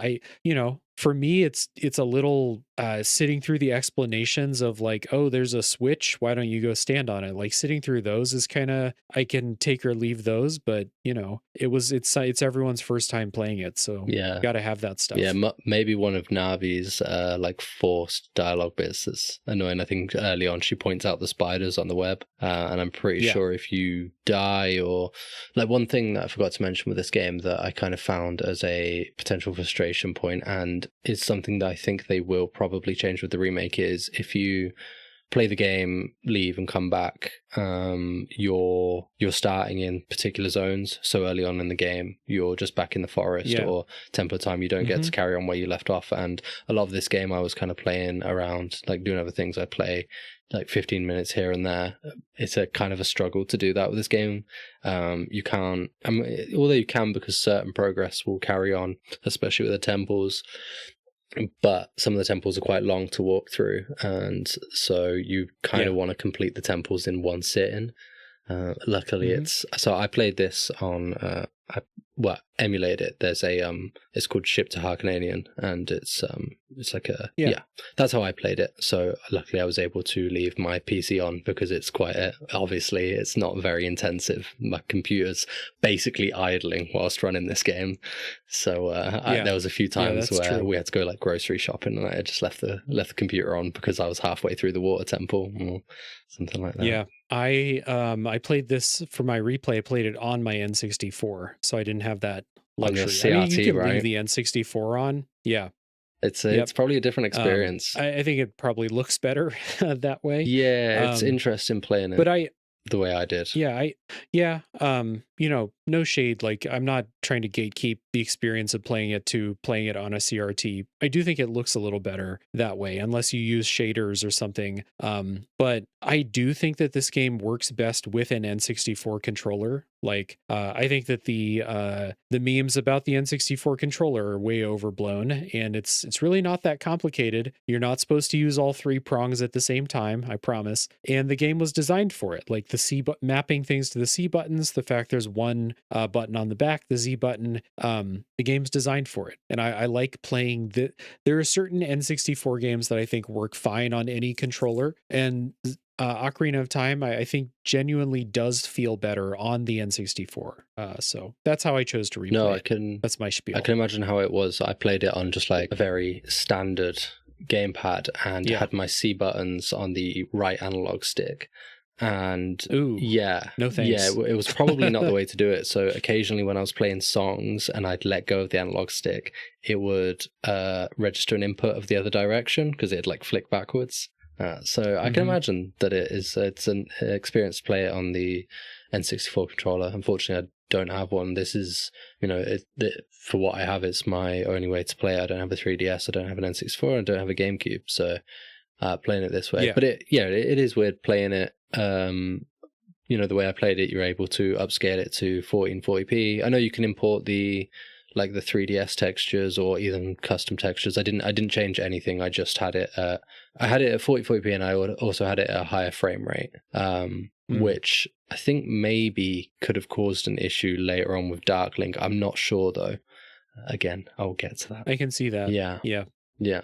So yeah, Deku Tree, good intro, and probably one of the better first bosses in games in general. It's it really it throws something different at you from, you've not been playing very long, but it's quite a big change up from what you've been seeing. You've been seeing the little spiders, and then you've got this big spider with a big glowing eye. Yep. This is a 2D Zelda boss just put into 3D. Like this, I think this boss is in A Link to the Past and Link's Awakening, or something like a boss that in those old games it would move side to side or like move in a W shaped pattern, and you have to shoot it in the eye with arrows. Like it's a thing they've done before, but putting it in 3D, having it crawl on the ceiling, stuff like that, like having it lay the eggs that if you don't destroy them in time, they'll hatch into little ones. It's a cool boss. Yeah, using the slingshot against it, it's cool. You're making me want to go and play these older 2D Zelda games. They sound like something that's would be nice to just play here and there, maybe before bed. I mean, you could, if you're looking for podcast guests, there's no shortage of veterans to Link's Awakening or A Link to the Past. Yeah, and I don't imagine I'm going to struggle for Majora's Mask either. No. Well, on to Dodongo's Cavern. My little sentence for this one was prehistoric muscle flexing. Obviously prehistoric because King Dodongo is a dinosaur. Muscle flexing is kind of two ways. He's a big dinosaur, but also I think this is early on when they really kind of show you how the dungeons can be, with all the complaints in mind for the time, the dungeons could be pretty good, and they can have like a sense of verticality and some fairly interesting ways of doing some of the puzzles. So yeah, that was my prehistoric muscle flexing. Yeah, I guess mine will just be protect your shield. Oh, Because yes. did you ever have a Deku shield burn up? I did, in here? yes, I did. Of course I did. Yeah, even I did on this most recent playthrough. It happened to me too, because I got cocky and I got hit by a fire bat. So Yeah, I think this dungeon is there is verticality. It's still a very linear path of like where you're actually able to be at any given time. Like when I say that I don't think the dungeons are super interesting in their design, it doesn't mean I don't like going through them. Like going through them is a nostalgic favorite of mine. And even though I remember, I know where all the keys are, I know how to do everything. It's still fun. I still enjoy them. So it's not to say that I'm like it's a real slog to go through it.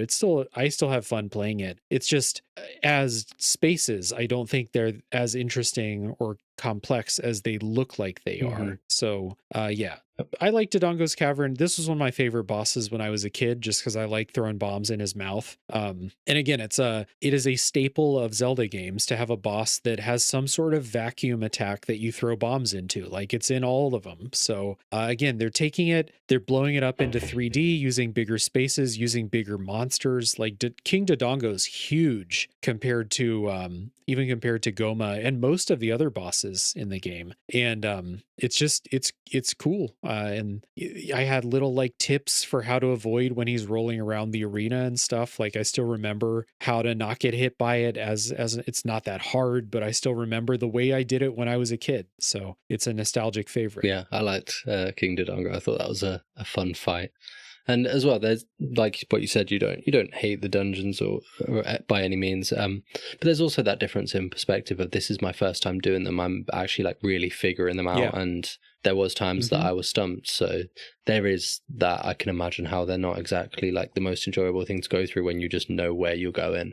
Whereas with me playing it for my first time, I'm going through and I'm trying to pay attention to things, although there may not always be things to pay attention to as you move on. I'm trying to look for things where it's like, oh, if I get something, maybe I can come back this way or this will open. Sometimes a lot of the time they are just that linear. They're not going back and forth. You're not getting that Metroidvania feel that you get from the general overworld of the game whilst in the dungeons a lot of the time. But yeah, Right. another Yeah. good one. So next one is Inside Jabu Jabu, and my sentence for this one is nauseating flesh maze. I said that a big one. It made me. How familiar with Halo are you? I played them when they were new on the Xbox, but Yeah. I haven't played one since Halo 2. Oh, so you haven't played Halo 3? Nope. There's a level in Halo 3 that's basically just like a huge flood infestation, and this made me think of that because it's quite maze-like and it's all fleshy Yep. because you're inside Jabu Jabu. Yep. My descriptor would be yeah, fleshy escort quest. Yeah. Because this one has you have to pick up and carry Princess Ruto and use her as an item to like weigh down switches and stuff. And this one and the Water Temple are the two that really have that spatial awareness thing going on, because like you have to jump through holes in the floor. You have to remember like which hole leads to which area. There's a lot of verticality, and you have to like kind of just remember the layout and remember where you've been, where you tried to go but couldn't progress, like stuff like that. More so than most of the other dungeons. But it has the extra complication of like, where did I go before I picked up Princess Ruto? Now that I have her, where do I have to revisit? What's open to me now? But she's not always available. So this one was more of a puzzle for me this time, as I like remembered some of those things. Still didn't take me like a super long time, but it was definitely more of a puzzle, more of a thing that I had to like refresh and remember. Whereas like the Deku Tree, Dodongo's Cavern, and then many of the other temples were just like straight shot. I remember exactly what this is. This one I had to think about a bit more. Yeah. Yeah, this one I got lost quite a lot, and with that kind of escort quest, I kind of tried to brute force immediately, just like, oh, I'm just gonna get her out. Like, do I have to do any of this? Can I just Yeah. run into the mouth? Oh yeah, And then you get to oh the yes, you front, and do. it's like, yeah, you're not doing that. You're not skipping this. So I wasted a Yep. ton of time, like getting like perfect throws up ledges where she can like just fit onto the ledge, and it was Yep. just a complete waste of time.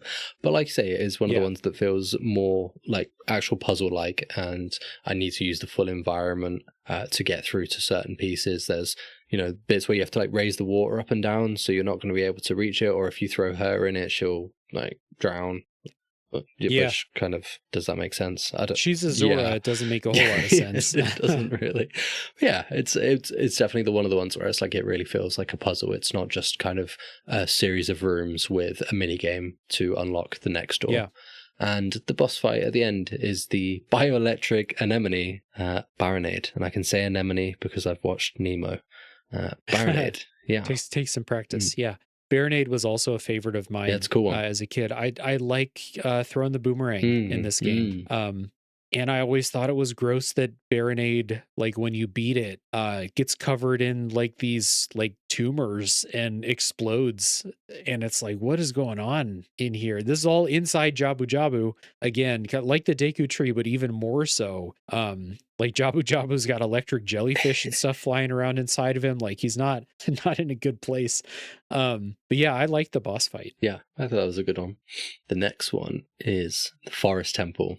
And for me, this one is sowing the seeds of a sensation. This one has my favorite boss fight.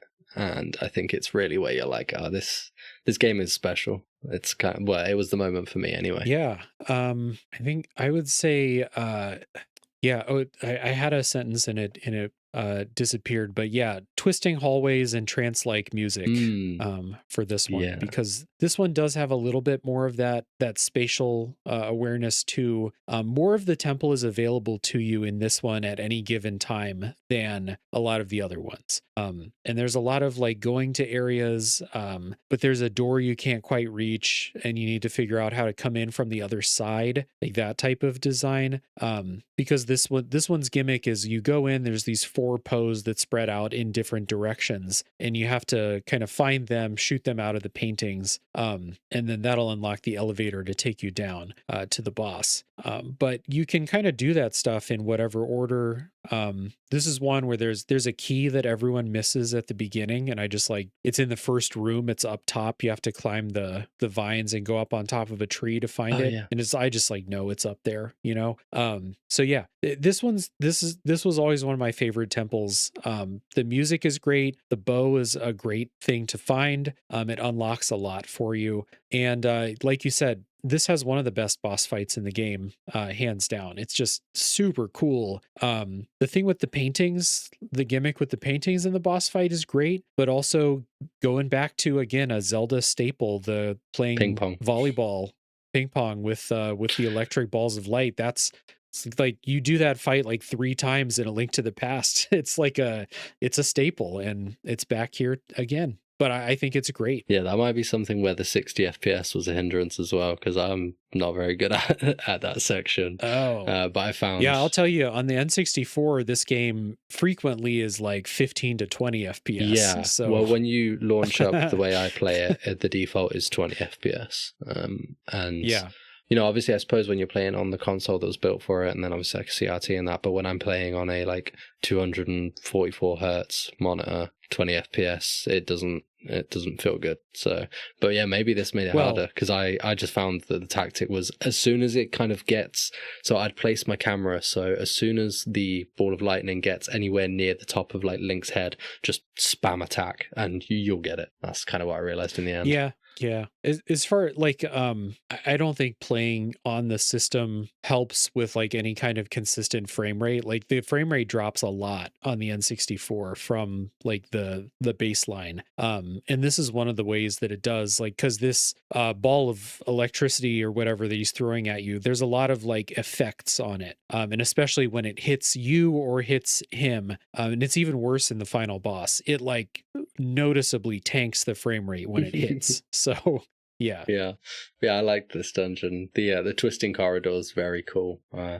That was one of the moments where it's like you walk into it and I'm like, oh yeah, I like that. I like when games do that sort of stuff with the environment. And I liked chasing all the Poe sisters throughout it. I thought it was a really, really strong dungeon. And then, yeah, that boss fight, I really enjoyed the painting mechanic. I thought the Phantom Ganon design was really cool on the steed. Mm-hmm. Yeah, definitely maybe a favorite. I know like Shadow Temple, the Water Temple, like you said, you think is the best one, but I think I maybe enjoyed this one the most. I don't know. I like the Fire Temple as well. I like the Fire Temple. Speaking of which, I said it's one smoking hot dungeon. I will say it's a fiery rescue mission. Hmm. I don't like this temple very Okay. much. Like aesthetically, it's cool. I think the music is awesome. It's like an atmospheric music, kind of giving you the trying to create the sensation of being inside a volcano via music. It's awesome. I don't like how restrictive the temple feels, and the fact that it's just keys. It's just find a Goron, get a key. If you miss a Goron anywhere along the line, you got to go back and try and find him again. And this Ocarina of Time, I think, is generally really good about your key items that you get are useful in lots of different ways most of the time. The boomerang is useful. The slingshot, the bow, the hook shot, they're all really useful in multiple contexts. The megaton hammer, once you get out of the fire temple, you will never use that fucking thing again unless you find a rusted switch in Ganon's castle. Or Dark Link. Maybe it's a Dark Link strategy. There we'll talk about Dark Link. But yeah, I don't like this temple very much. I like the boss fight a lot, but it's also an offender of this is something that later in Zelda, the later games got way worse about. Like you get this item in a dungeon, it's awesome in the dungeon, and then you never touch it again. So it's a key effectively that you use and throw away. The Megaton hammer is kind of like that. But I like Volvagia a lot as a boss fight. Yeah, I can see that. I think I liked this dungeon. One of the bits that stood out to me is there's like it's almost like an invisible until you get close to it, like maze, like fire maze that you go through. I just thought that bit was quite cool. I liked that. And there's like a room where I think there's like some platforms that either move up or down or they're slightly above what you're on. So you're like hopping between the platforms. I quite like them. One thing you said about the Gorons in the cages, right? Why are the Gorons all imprisoned with a key? That doesn't really make sense. They all have these really important keys in their cells. You can have the key because their hands are too big to fit through the bars to unlock it from the outside or something. I don't know. Yeah, that makes sense. But yeah, the boss fight, I thought it was cool. Fairly like simple. I think I died a couple of times with this one. I think a lot of the time when I'm dying with this game is because it's not exactly like a hard game most of the time. So you maybe take a little bit easy a little bit where you're like, oh, I'll get away with this, and you end up taking unnecessary damage. But yeah, I thought it was a pretty fun boss fight. It had a cool mechanic of like whack-a-mole. And then when you kill them, they do the snake like devouring, but at least that's what it looks like to me. It like flies into itself. Yeah, it's great. I don't know the details of it, but I got a YouTube video suggested to me earlier that I might go back and watch that said like that it was one of the saddest stories in Ocarina of Time, that dragon. So I don't know. Maybe I think that might be a little bit of YouTuber exaggeration there, but there are backstories for a lot of things. And especially Ocarina of Time's got some stuff. I would say that this is probably not a prepare to cry type situation, but we'll see. The next one is the Water Temple. But before we get onto the Water Temple, Matt Storm had a message for us about this one. They said, the Nintendo 64 and Ocarina of Time specifically were pretty influential to my gaming development. I remember how much it blew me away, even at the time. This game remains an all-time favourite, though it has been a minute since I revisited it, something I definitely want to do soon. The world, the score, the characters, all incredible. Easily still one of my favourite 3D Zelda games. Also, one thing that really caught me off guard back then is how creepy it can be. The Skulltula kids especially, Redeads and Dead Hands, get the hell out of here. Terrifying. It's a bit of a recurring theme that the horror is blindsiding players with this one. Yeah, it absolutely is. Yeah. And like we're in adult Link, so like there is that moment when you step out of the Temple of Time and Hyrule Castle Town is like Hyrule Zombie Town. Yeah. And they look at you and they freeze you as they slowly like creep over to you. Yeah, that scream is great. And then we'll talk in the Shadow Temple especially, but yeah, they could dial up the horror when they wanted to, for sure. Yeah, those are they the Redeads, the like the things that scream? Is that the name for them? Yeah. They're horrible, and I suppose in the Hyrule Castle grounds, they're the people that you see as Child Link, I guess. Yeah, they're the townsfolk. Yeah, turned into these. They're a really horrible design, and they're almost in my eyes, like a modern I don't know how to put this without making it sound like bad, but you get a lot of horror games now that are like kind of like low budget indie horror games that YouTubers and streamers will react to. This is like the sort of design you can expect to see in those games, where it's like it kind of hits like the primal fear in you of like the long face with like the open mouth. I thought, yeah, they're a horrible design. Yeah, like they always kind of look to me like they have like burlap sacks over their head, like I really know what's going on in there. I mean, it's not it's not high def enough that you'll ever know what's going on in there. So yeah, good stuff. For the water temple, I said, drowning in the abyss of self-reflection. I said, 3D spatial awareness test for the water temple. I've already given my spiel about why I think it's great. I don't know that if I wanted to be mean to this game, I would say the water temple is the only good temple design, the only good dungeon design from that like puzzle box perspective. But I enjoy going through the other ones, but the water temple is just really special to me because you have to be aware at all times of where you've been, what the water level was like when you went there.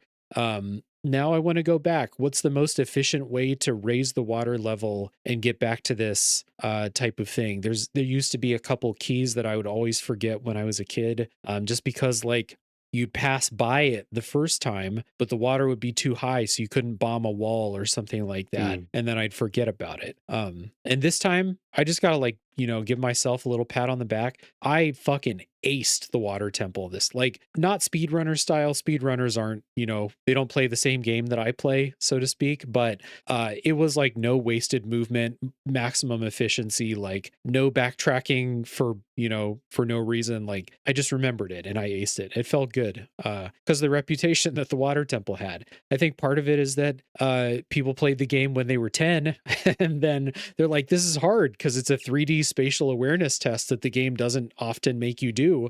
And then you got stuck and you needed your older friend or your older brother or the strategy guide to teach you how to do it. And then you grew up telling everyone how hard the water temple was. So the reputation lived on. Yeah, I'm no better than a 10-year-old because it had me as well. There was one point where I had to seek some guidance, and I did see when I was looking it up that it was like, this is a catching point. I think it's once you raise the water to the second level and you go inside the center. And then maybe you drop it back down. There's a hole that you have to drop in. Yeah, I just completely missed the hole. But you have to raise the water that will pick up the block because the block floats, and then you have to put on the iron. The thing that sucks about the water temple is that you have to go in the menu and change your boots 400 times.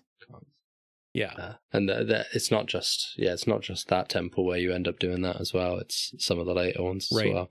But and there's like a hole that you have to drop into. And when I looked it up, it was like the guide was like, if you're playing the original for this, you're probably going to get stuck here because in the 3DS version, that hole is way more obvious of a texture of something you want to jump into. Whereas I just completely missed it. So I spent ages. When I first played the dungeon, I was like, obviously I knew its reputation and thought it was just going to be, it's just you raise the water up each time and then you're done. But no, it does then bring you back where it's like you're moving it up and down and you can miss certain things in certain orders where it's like you then do have to mess with it. There was quite a while that I spent with one section kind of, you spend a bit of time pushing the water up and down and just standing there and thinking about where you've been. And it's like, right, because you don't want to spend all that time swapping your shoes and trudging down every hallway, coming back up to do it without. I'd stand there, just stand there, like raise the water and just try and visualize the space in my head, which is pretty impressive for a game that came out in 1998 that they're trying to get me to visualize a 3D space that they've created. Yeah, really utilize the map and the compass too. They're super important for making sure you didn't overlook something for sure. But Dark Link, tell me about that. What was that like for you? So it's cool, right? Obviously it's cool. You walk into that. So I knew the existence of Dark Link because I think it's hard to miss if you've ever played Smash, things like that. True, but I didn't know like where he came in, and All I knew was my friends being like, "Let us know when you get to the mini boss, the mini boss, the mini boss," and then you get to it, and it's so you walk in, and that zone, that biome is so cool. Just kind of that like endless Yep. abyss of shallow water with the tree in the middle. You go to the far end, the gate's locked. You turn around, and he's like propped up against the tree. Although I don't know what the actual trigger for that is, because there was a few times, because I died quite a lot here, there's a few times I'd go in and he wouldn't be at the tree, and I'd like do laps of the arena until he eventually appeared. You have to go close enough to the door at the other side, and then because you're supposed to have that experience where you go to the door, it's locked, you turn around, and oh fuck, there's something next to the tree. Obviously I had that as my first experience. And it's great. and then you're fighting him, and you know I was working this out myself, and you quite quickly learn that he's mimicking your attacks, and he knows what you're doing, right? It's you. And this is where I said, you know, the drowning in the abyss of self-reflection. It's you, and he does the thing where he jumps on the end of your sword, like the I can't remember the name for it, the counter in Sekiro. The Mikiri counter. He pulls one of those on you. So I was, spent a lot of time trying to work it out, and I'm not sure if this is potentially another thing with I was playing it at a higher frame rate, or if this is a bug that is kind of existing, or maybe I'm just like misinterpreting it. But I'm pretty sure the first few times I was fighting him, there was no way around him. Like, even with using the hammer, which I spoke to my friends, they were like, that's kind of like one of the cheese strats, or like you mentioned Din's Fire. No matter what I did, I could not get a hit in edgeways. So one of the things I thought was, well, if he's me, if I don't have a shield, then he's not going to have a shield. So I went to one of the likes, let it swallow my shield and obviously the blue tunic, went in, died to him, came back, the like, there's no shield, there's no tunic left. So I actually finished the rest of the water temple without the tunic, just oh shit. Yeah. And then that's pretty insane. Yeah, then went and bought it after, once I'd got the Skulltulas back, because I thought I maybe need it at some point later in the game. I knew that the finale would be like a combination of everything you'd learned, so I thought maybe I'd have to use it. Obviously you don't. I thought getting rid of the shield would work. Very quickly realized, he still has a shield.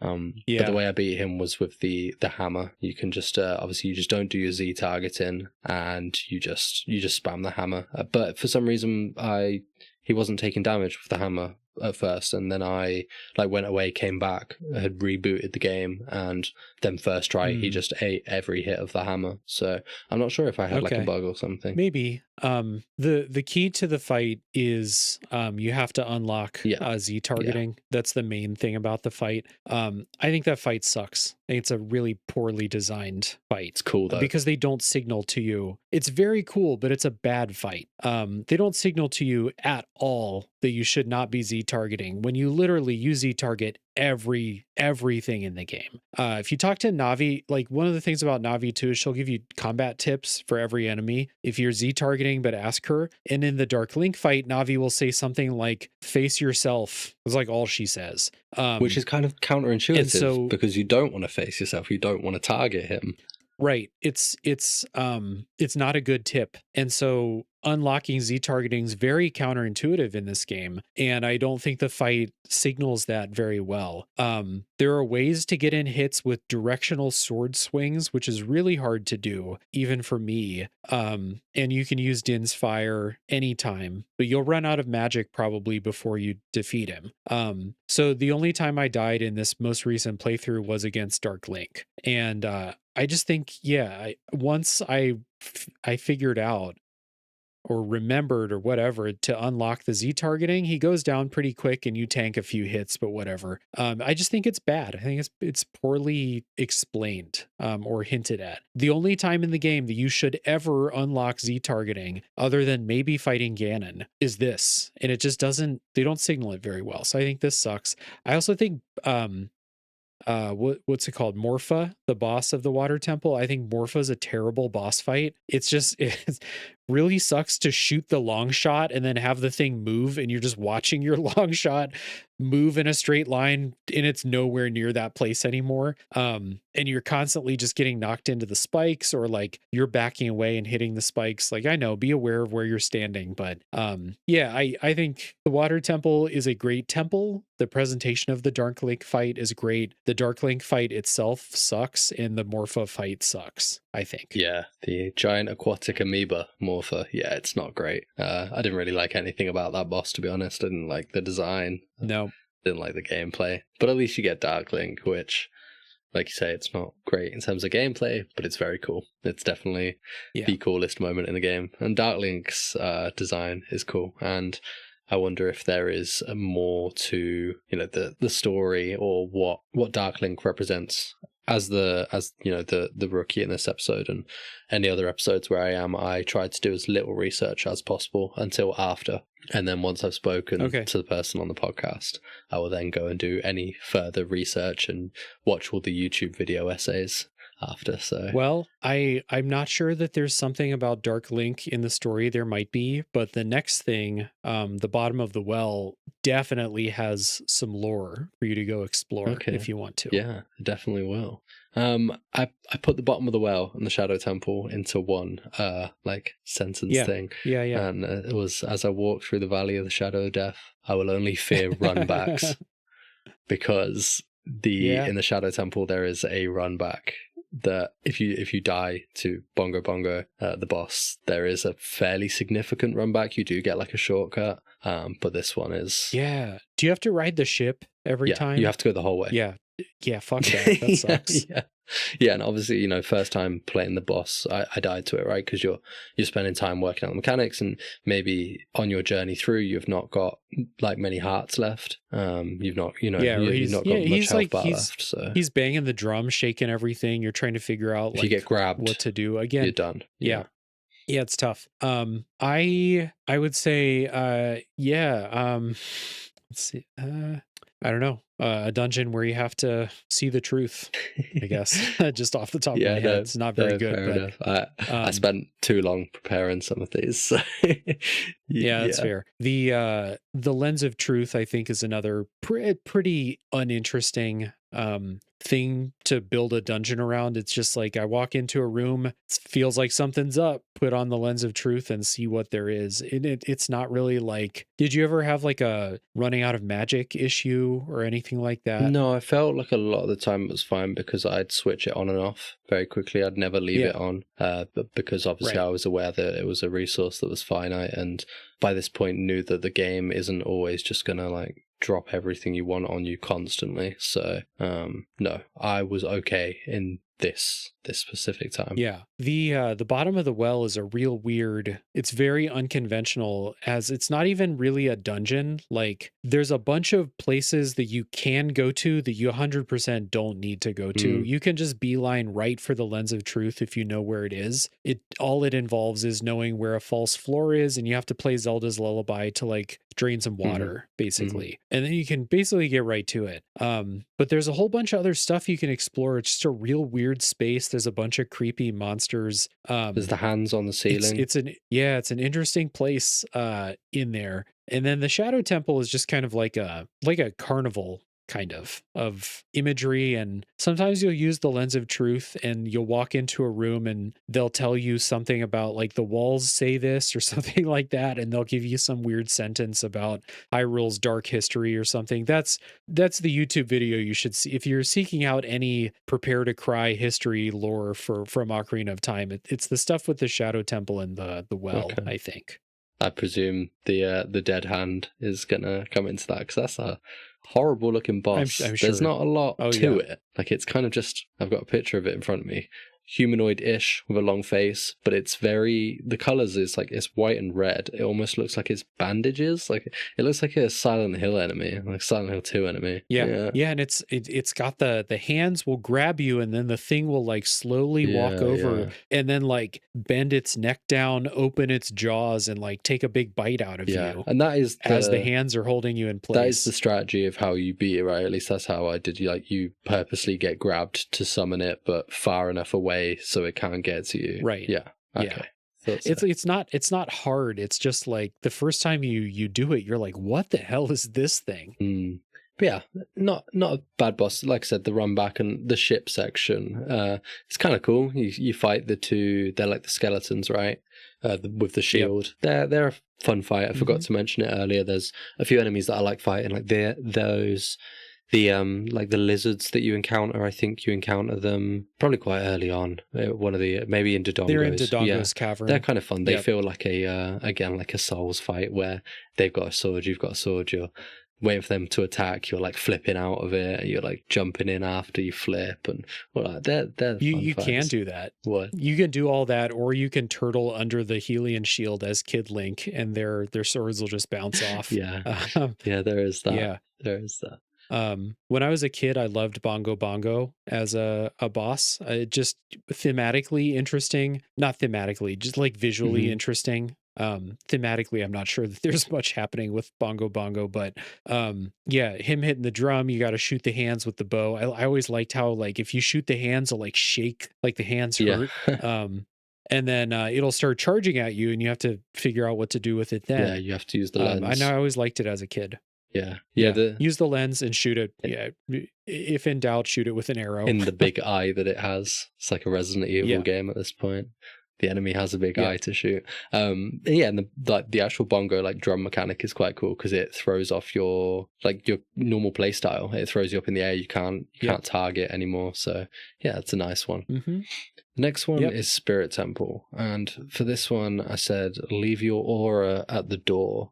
And that's because I thought the journey to it and the design of the outside of it was cooler than the actual dungeon itself. Yeah, my Spirit Temple in one sentence is a whole lot of missed potential. Yeah, okay, it's not just me then. This dungeon is no, because one of my other criticisms of Ocarina of Time as a game is that they don't use the time traveling thing nearly as often as they could have for interesting stuff. And this is one of the things, like, they could have built a whole ass temple about like setting something up as Kid Link that you could then surpass as adult Link. And they just don't do it. It's just you do one half of it as Kid Link and one half as an adult. And there's a couple rooms that you go into as both, but you don't, like, I can imagine, like, use as Kid Link, use a bomb to blow up a statue that then becomes something that adult Link can use with their items. Like,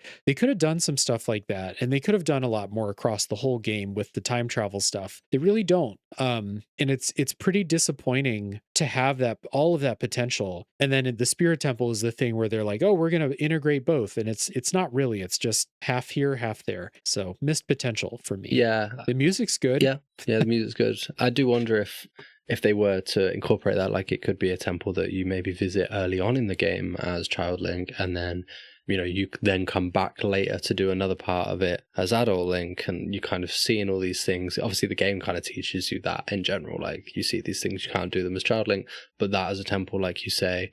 But if they were to do that within the temple, maybe you'd want a bit of a quicker way to switch. But they could have, you know, they could have thrown something in this temple where it's like, oh, I can change time in this temple. That's strange. Instead of having to like teleport to Temple of Time and come back and then.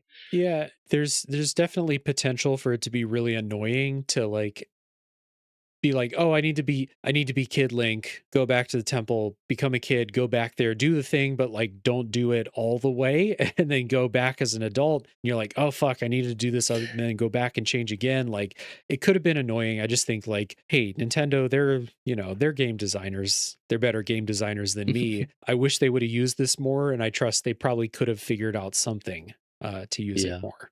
But yeah, like I mentioned, I thought the approach to the temple was cool, where you go through the desert and you've got the sandstorm, and it does one of those like classic things. If you go off the trail, it pulls you back. Yeah, and you have to use. This is one of the places where I ran out of magic. Luckily, it was quite towards the end, so I managed to just beeline in the right direction. But as you get there, it does like a transition, and I was like, oh no, I fucked it. But luckily, it was the transition into the actual temple, and the outside the outside design of the temple was pretty cool. It was like was like a Yeah, it statue, is. and there's like some Mhm. fairly interesting story stuff with it. I can't remember her name, but the like Naburu, I want to say yeah, is the her way name. that she interacts with you as like a child and then an adult, and then obviously she comes into the like the story like later on, and Yep. yeah, I thought that was cool. I didn't think the boss fight was very good either. Twin Rover, the two witches. Yeah. It's- I like it. I like the idea of using the mirror shield. And then having I like the second phase where you have to like make sure that you catch 3 fires in a row and Yeah. just avoid the ice. Mm. I thought that was neat. It's yeah, most of these bosses with the exception of Phantom Ganon and the last like the Ganon fight at the end, most of the bosses are pretty simple. They just have their Like one gimmick. they've got their gimmick, and once you figure out their gimmick, or even if you fight them for the first time, I wonder, like, did you get a kind of like language of Zelda that you start to kind of understand a little bit, where you're like, well, I picked up the mirror shield in this dungeon, I'm going to use the mirror shield as part of the boss fight, Yeah. Yeah, no, I did. I don't think there was ever a boss where I was like, what am I gonna do? How do I get around this? You take what you've learned you just learn it. Now it's time to use it. So instantly, as soon as I got into this boss fight, I was like, I'm gonna have to use the reflection shield here, the mirror shield. Yep. So, Yep. I mean, it is, it's maybe a testament to their game design in some ways that, you learn to instantly think these things, but then also you could make the same argument the other way of like, well, it's just too obvious every time. No, what's one of the criticisms that Zelda got later on in the series is that it became too formulaic, and so you have the benefit of knowing what to expect, but then also you have the drawback of knowing what to expect. So I guess that's where they changed it up with the last modern titles, right? They're Breath of the Wild really, really shook that up. and then it's the last one, Ganon's Castle. All that I am, all that I have become. Yeah, I would say this is your final exam. Yeah. Yeah. It's like taking you're in math class, you learned addition, you learned subtraction, you learned division and multiplication. Now we're going to throw everything together. Yeah. So that's what this is. I don't think this is great as a final test, but it is, at least they mix things from like different it would be a lot worse if you went in the fire room and it was just, all right, get the megaton hammer, put on the red tunic. They do mix things from different areas, but it's not great. It's fine. It's not hard. There's the one where it's like you have to, I forget what it is, but there's like an illusion to where you find the thing you have to shoot with the light arrows. Oh yeah, there's just an illusionary wall. Something we've not spoken about. Obviously, it mostly comes in with you go into, and you go in there and it's just empty, and you're like, what the hell? But fake wall. Yeah, I basically instantly just went out fake wall. I just didn't. Well, I think I just out of instinct just walked into the wall. Just there's nothing here. I'm just gonna walk, and just obviously went through it. And was like, oh, you're done. Another thing that I guess the guys at FromSoft love all the fake walls. Yeah. There's so much. They were doing that shit back in Kingsfield though. So when was Kingsfield? When was Kingsfield? Like, when did that release? Like the first one was in the late 90s too. Yeah. Fake walls have been a part of RPGs forever, but you do kind of get to that language of being like, there's got to be something here. And I think sometimes, obviously, with this, it's not the same in like modern games. They maybe give it away with the texture of the fake walls. They don't look perfect on the geometry sometimes. You see the outline of it, and you're like, oh, that's fake wall. Zelda's done that forever with bombable walls. It'll be a different color. That was the same with the one I mentioned earlier. To give you a little bit of a hint. Yeah. But that one that I mentioned earlier, it wasn't a wall. It was just a pile of dirt in the floor, and it didn't. Yeah. Although it looked out of place, it didn't have the exact same texture. It was in the Shadow Temple. So that one struggled. I know exactly the one you're talking about. Yeah. What did you think of the approach to Ganondorf and then the boss fight? Yeah, I thought it was cool. The like you get in and you do like the climb. That was kind of strange, but it's cool. And then, the fight was, so one part of the fight, you're doing the table tennis ping pong, right? You're bouncing it back and forth. Mm-hmm. He shoots like the green lasers. Are you meant to reflect those with the mirror shield? No, you're supposed to shoot him with a light arrow when he's charging that attack. So he'll like reach up and he'll do it for like a couple seconds, and you can shoot him with a light arrow when he's charging right. it. I just run away from it, but I did try and reflect Yeah, it. you can And do I that think I too. reflected it, reflected two of them, but still took damage. But yeah, there's a lot of them. Yeah. That's a fight that when you hit him with the light arrow and the light like spreads out and then comes back and hits him, frame rate's like 5 frames per second on the N64. Like it almost stops. As you're like, as that is playing out and you're running and jumping across the gap and it's legit under 10 frames per second. It's I think those things are kind of charming, but it almost stops the game. But that's another fight. I always loved the final boss fight against Ganondorf. I always loved, like I talked about, the climb. You're climbing the stairs and hearing the organ get louder. I always thought it was cool that he's actually playing the organ when you get there. It's not an effect. This is what he does with his spare time. Just playing this ominous fucking song at the top of his castle. He's very evil. Evil guys play those sorts of instruments. Yeah, he plays an organ. He plays evil songs on it. And then the final fight with Ganon, after the castle's kind of destroyed, is insane. Like when you mentioned From Software fights earlier, the Dark Link fight, whatever, could be kind of similar. This final fight against Ganon is very reminiscent to me of what became like From Software type boss fights. I knew there was going to be a second phase. And the scale of it. I can feel this coming. Yeah, of course. In Zelda, if you played Zelda before, you fight the monster version of Ganon at some point in the game. So the scale of it too, though. And I'm not often like I'm like reviewing a game with the context of 1998. I'm not often that. I'm just like, is it still a good game? And this the presentation of the final fight here, be interesting what it was like on your recomp that you played, because on the N64 it's so dark you can like barely see, and you can really only see when the lightning crashes, and it's like awesome. Oh, that's something I've missed. An awesome effect. Yeah, no, for me it was. It looked very well lit. Yeah, very well lit. So I bet that looked really cool on your CRT. Yeah, go check out a video of the N64 version of the final fight. It's like dark, like all you can see is like the glow of his eyes, and then when lightning crashes, you can see the whole thing. Cool. And so it's great. But you can see enough to like position yourself, and like I always like roll between his legs when he swings the sword so I can hit his tail and stuff like that. And I use the hammer in that fight because you don't have your sword at the beginning of it. You can also shoot him in the head with arrows, but I was running out of arrows at that point. I used everything. Or running out of magic or something.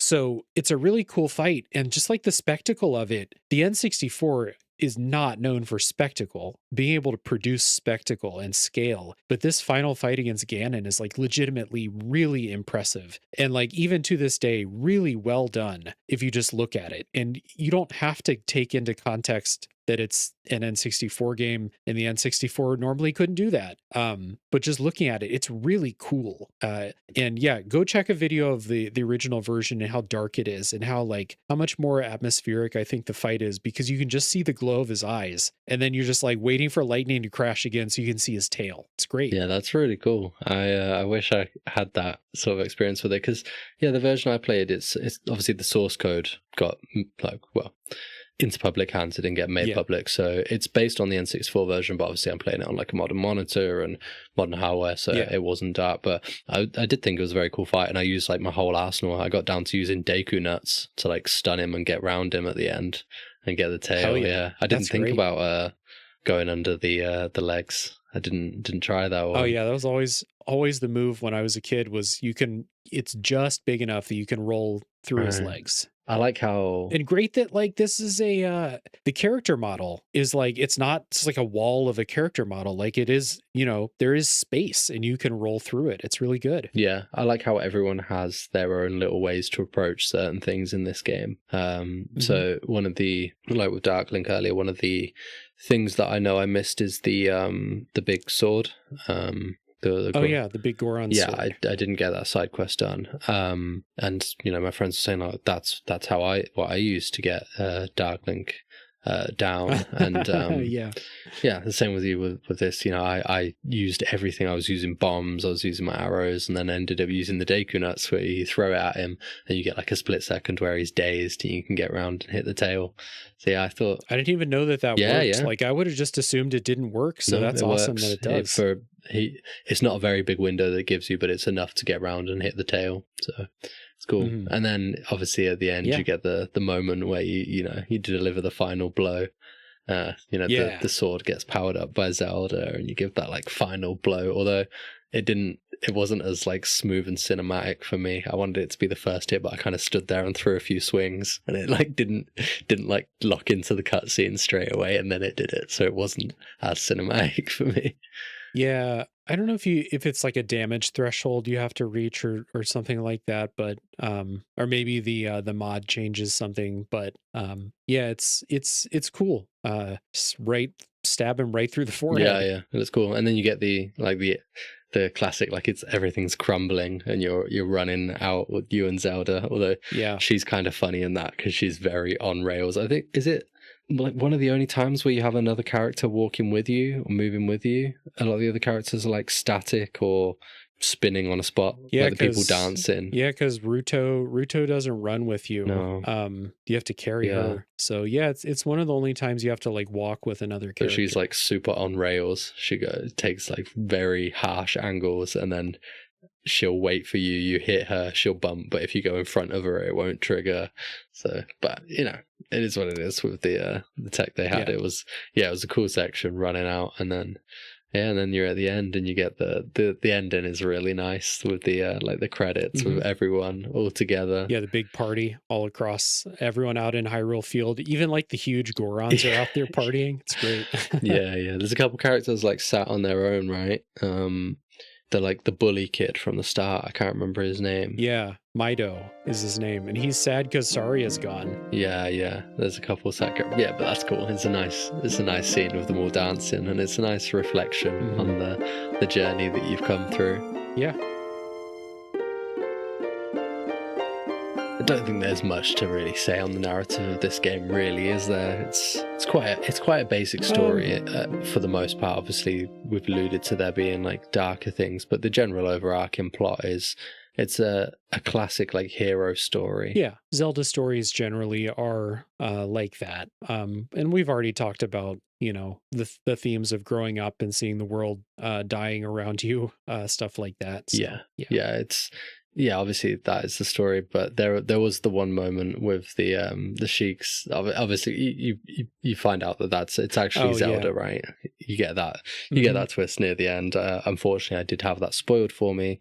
I think I think it was that I went to look at that quote again, the quote I'm about to say, and it was just like, oh, it's actually Zelda saying this, and I was like, oh, God's sake. But no, it's the flow of time is always cruel. Its speed seems different for each person, but no one can change it.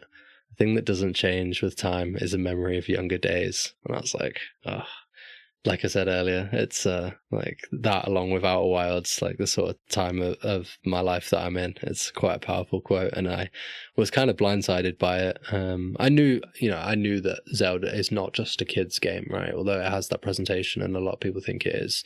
It always, even with the modern ones, they go into kind of deeper themes, but that one caught me off guard, along with the seeing Hyrule transformed after the Temple of Time. I was like, oh shit. Yeah, a lot of those chic lines, she'll basically say like a poem to you, and a lot of them are like quite good. You don't really think of Zelda in general or Ocarina of Time as like, home of great games writing or something, but those are pretty good.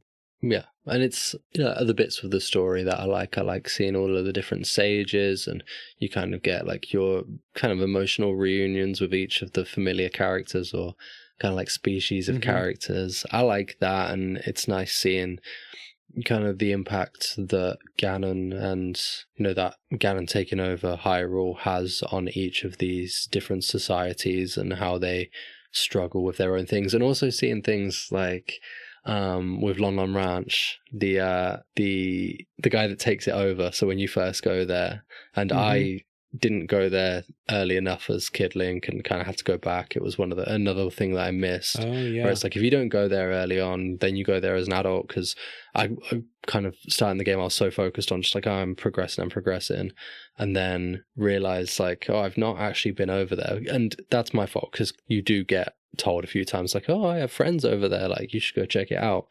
And then I was like, oh, I haven't been over there. And then you realize like you can't get the horse, like Epona, and but yeah, you get the guy, and I think he's just like a farmhand when you first go there or something, and then you go there and Ganon Hmm. makes him like he's in control of it, and it's that like, he's getting fat on power. So it's got some of those like more adult themes, and like perspectives of the real world and how people change under power dynamics, which is cool. I like it. Yeah, yeah, for sure. That's one of those things where it's, even if you do go there as a kid, it's a little bit tricky to get her to teach you the song if you don't remember exactly the sequence you have to do. And then, yeah, remembering to go there as an adult, And then you play the song, remembering to use the and song.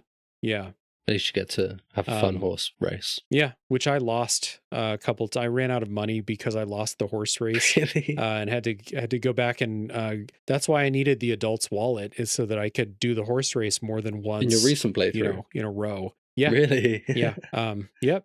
Yeah. Don't know what it was. I think I like got hung up behind the guy on the horse, and then like I hit like the edge of the fence that like slowed me down too much, and then couldn't catch back up. So Yeah, it's an interesting mechanic with Epona. It's kind of cool, like like just having her, and when you realize that, although with the jumping over the fence, that took me ages to figure out what I was doing there. Like you get her, and you're like, it looks like it's too tall. but Like then I don't know why you would think you could jump it's over it. not perfect, just the mechanics of it doesn't always happen. So I swear I ran into that fence a couple times. I think you have to hit sprint at like the right time. The whole sprint Yeah. mechanic with Yeah. the horse is a weird one. They've kept it in the modern ones where you've got like the almost like a bar of how many times you can sprint, and then it will slow down. It's in the Hmm. modern ones. It's a weird one. But yeah, it's cool having her, although she's quite limited to basically just Hyrule Field, right? But Yeah. at least and like like Hylia, you can take her there, but you can't even take her into like the village. She just stops at the Yeah. stairs. You need her to well, you might need her to jump over the fence to get into Lake Helia, and then you need her to jump over the canyon Ah, yes. to get into the Gerudo Yeah, Fortress. yeah, we didn't really speak about the Gerudo Fortress. That was a cool little area. I liked the That's good. I'm glad you liked it. It's one of those things that I think is probably annoying, but I just remember where all the guys are, so uh I just like go find them. But it was annoying until I realized that I could knock the guards out with bow and arrow, yep. and then Yeah, after yeah. that it's Yeah. trivial. I like the fight with them, with the guards. They're cool. Yeah, yeah, it's nice. And then at the end they're just like, all right, you're cool. You can walk around here for Yeah, free you now. beat me in a fight. Yeah. Go ahead. Yeah. And there was a screenshot. I couldn't get it when once you're cool with them, as you're going out towards the desert, you can climb a tower, and one of the guards is like, "Hey, rookie," or something like that. And I was like, I need to get that screenshot for the podcast, and just couldn't find it Yeah. anywhere online, and skipped the dialogue. Oh no. Yeah, unless I could find it on a YouTube video, I'm sure, but. Yeah. Yeah, I don't really have anything else to say about the story. I'm sure there are things that can go into, but I'll go and watch some YouTube videos unless there's anything specific that you have to point out that I might not know about the story. No, No. not necessarily. Yeah. No, my love for this game is not necessarily related to the story, but I know there are some details you could go, find some lore videos Mhm. about. So before we round off, usually I like to speak to people and say, do you think this is a game that you'd introduce to a rookie or something you'd keep coming back to as a veteran? And for both of those answers, I presume it's just going to be a yes and a yes. You probably come back to it at Uh, some point, and you'd recommend yeah. that someone that's not played it play before, right? Yeah. As far as me coming back to it, for sure, because it's a nostalgic favorite, and it's really hard to believe that I'll go the rest of my life without playing this game again. Just, for whatever reason. It did take me a while to revisit it before I did recently, but that's not really because I like didn't ever want to play it again. It's just, Busy guy. I got into playing a lot of other stuff. And I played a lot of the other Zelda games that I missed along the way too. So I'll definitely come back to it. Interested in the remake and how they do that. And then as far as recommending it to people, like I think that it's pretty overstated how old the game feels to play. I don't think it feels that old to play, even if you play it on the N64. It's definitely like not at a modern standard for like how the combat feels or something like that. But I think don't be afraid to play an old game. Basically, that's the only thing. And then there is also the side of the recommendation that if you love video games and you love learning how old games influence the games you play today, Ocarina of Time is like required reading to play it and see where so many people took inspiration. So this kind of set the template, wrote the rule book for how 3D action adventure games work for a while. You could see like pretty immediately action adventure games where you're a guy with a sword, like after this took so much inspiration from this game. So from that angle, I recommend it to people who want to see that too. Yeah, I agree with everything you said there. From it doesn't feel that old to play. I was speaking to a friend the other day. Like I was just chilling in Discord, finishing the game off. They said, "Oh, what are you playing?" I said, "Ocarina of Time, like the original one." And he's like, like I don't know about that. I'm like, it's not like it feels fine to play it, and there's something to be said about going back and playing these games that were more stripped down and they don't have convoluted things and they're quite a pure feeling experience. And I'm finding that a lot with playing a lot of older games now. With the podcast, it's encouraging me to do things. Like a big standout one for me is the first Max Payne.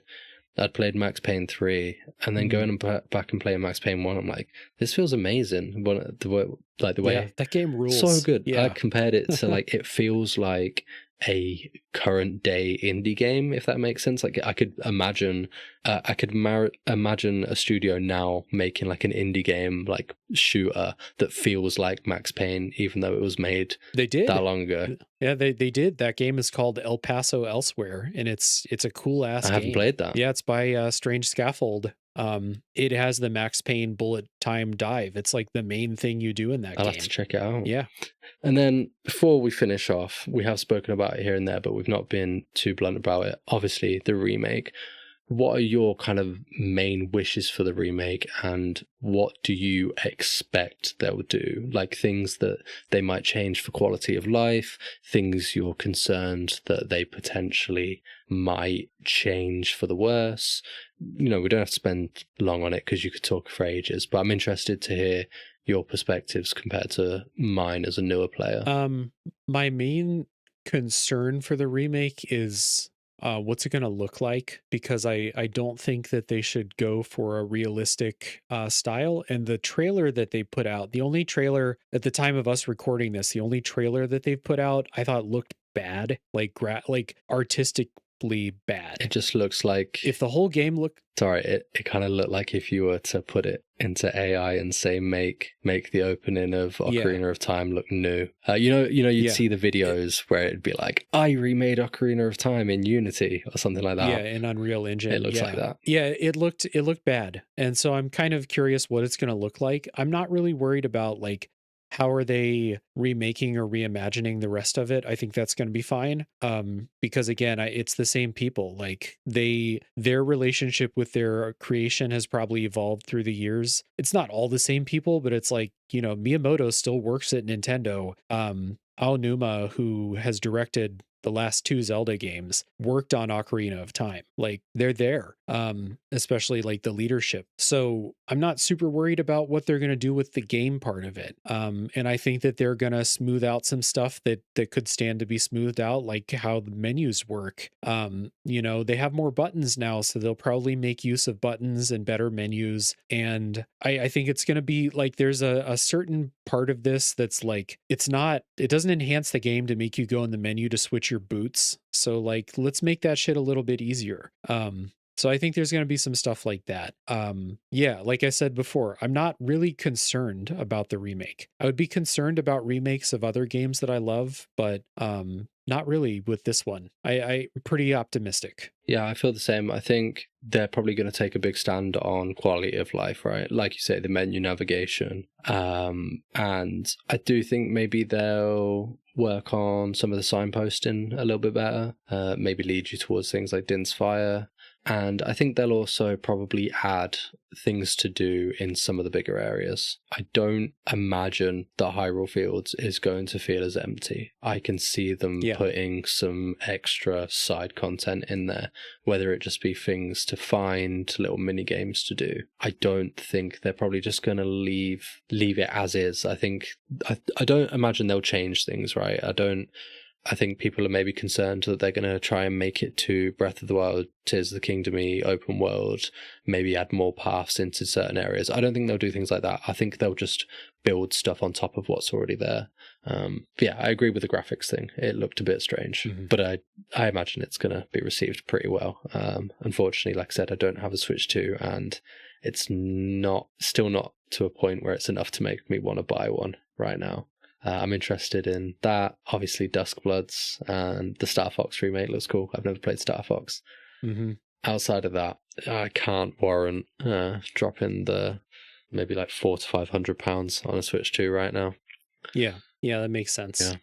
Yeah. That's me for Ocarina of Time. Thank you so much for coming on. It was great to have someone that has a long history with it and holds it so highly. I mean, most people do, right? But, that's the perfect sort of veteran that I like to get on this podcast. So I really appreciate you coming on. Yeah, I appreciate you inviting me on the show. And, Ocarina of Time is a big one, I feel like, that you're checking off. So I'm honored to get the nod to be the veteran for this game. It's an interesting show that you have here, the setup that you're always going to have that mix of new and old experience on here. So hopefully I gave you the experts or veterans perspective, maybe not expert, but the veterans perspective you're hoping for. So thank you. You definitely did. Thank you very much. Of course, check out everything that Dave does. Tales from the Backlog, like I said, it's one of my favorite podcasts. It's the one that would get me through long days at work, and kind of a podcast that made me think, well, hopefully I can do that for someone else. Someone can listen to it with a long day at work. And then a top 3 podcast as well. I don't know if you have anything you want to say about those podcasts. Well, Tales from the Backlog is the only one that's currently running. Tales from the Backlog is one game per episode, always me with a different guest, and it's always no spoiler for a while. So if you haven't played whatever game we're talking about, similar to this episode we just recorded here, you can listen to, it's usually about an hour and a half of podcast with no spoilers, and then we'll warn you when spoilers are coming. So yeah, if you haven't played but you want to know what a game is all about in excruciating detail, you can listen to any episode. So that's Tales from the Backlog. My other show, a top 3 podcast, is still up. You can still listen to it. We just don't make new episodes anymore. We maybe do one a year. We haven't done one this year. It's top 3 lists with me and my high school friends. The point of the show is to make top 3 lists, make each other laugh. And that's that. I think we had a good run doing that. I think we made a fun show. And it's still up. You can go listen to it. It's called A Top 3 Podcast. Yeah, I've listened to a few of them. They're fun. And one thing I like with Tales from the Backlog, and it's it's encouraging to, as the name sort of suggests, to go and crush your backlog. And it's nice that you run it as almost like a book club. It encourages people to like keep up with potentially what you're playing and get around to the backlog, because it's been an issue that I had for a long time with starting and not finishing games. And this podcast, The Rookie Run, doing that is one of the reasons. I Yeah. started doing it, is to kind of cure my low attention span. That is obviously a symptom that I think a lot of people are struggling with. So Yeah, it's not necessarily that I need people to play all the games they buy or something like that, but it is I do want to focus on games outside of the current releases. Even if I play a game day one and record as soon as I can, the episode's usually out 2-3 months later. So I'm never on the cutting edge, and I guess I want people to be okay with that for themselves too. Like, we talked about the September October deluge of games this year. Like, if you try and stay up to date with all of those, you'll spend a ton of money and you'll drive yourself crazy. So be okay with playing Max Payne or Ocarina of Time. Like, they're still worth your time. Go back and play those games. So it's a cool thing that you've set up for yourself too, because I do a thing on my Patreon where I play older games. I limit myself to 16-bit consoles and before that. So I'm always going back and filling in those holes, things that I'd missed. And it's really illuminating to go back and play something like the original Prince of Persia or the first Wizardry game and be like, these are very, very influential games, and go back and play them and be like, kind of discover them and why were they so important. And so you've got that with Ocarina of Time here. Max Payne's another one. Dead Space, another one you mentioned before. Like, going back and playing those is good. yeah, I mean, by nature of this podcast, I'm gonna, I can't throw in the new games. The only way I've kind of thought around it is if a game that's in a long-standing franchise drops and maybe someone's never played any of those. For example, with the Silent Hill, maybe if I can find someone that's never played a Silent Hill game, I can make it work. Or one of the ones I'm looking forward to is the Onimusha remake. If someone's played Onimusha before and I've not played any of it, maybe we can play the remake, right? And that's what we did with Dead Space. Me and John, he'd never played any of them. I'd played the original, so we both played the remake. Yeah, that works. I was going to say, at the end of the day, it is your podcast. You can do whatever you want. No, I like the setup. The format, yeah. The format does encourage you to knock some of those old classics out. And it feels good to do so. Yeah. Cool. Well, if you're still listening, thank you very much for listening. Again, leave comments, likes, follows. I'm working on some non-podcast stuff at the minute. It's still early days and it's going to take a lot of work, but if you follow along, you might see that stuff. Thank you very much.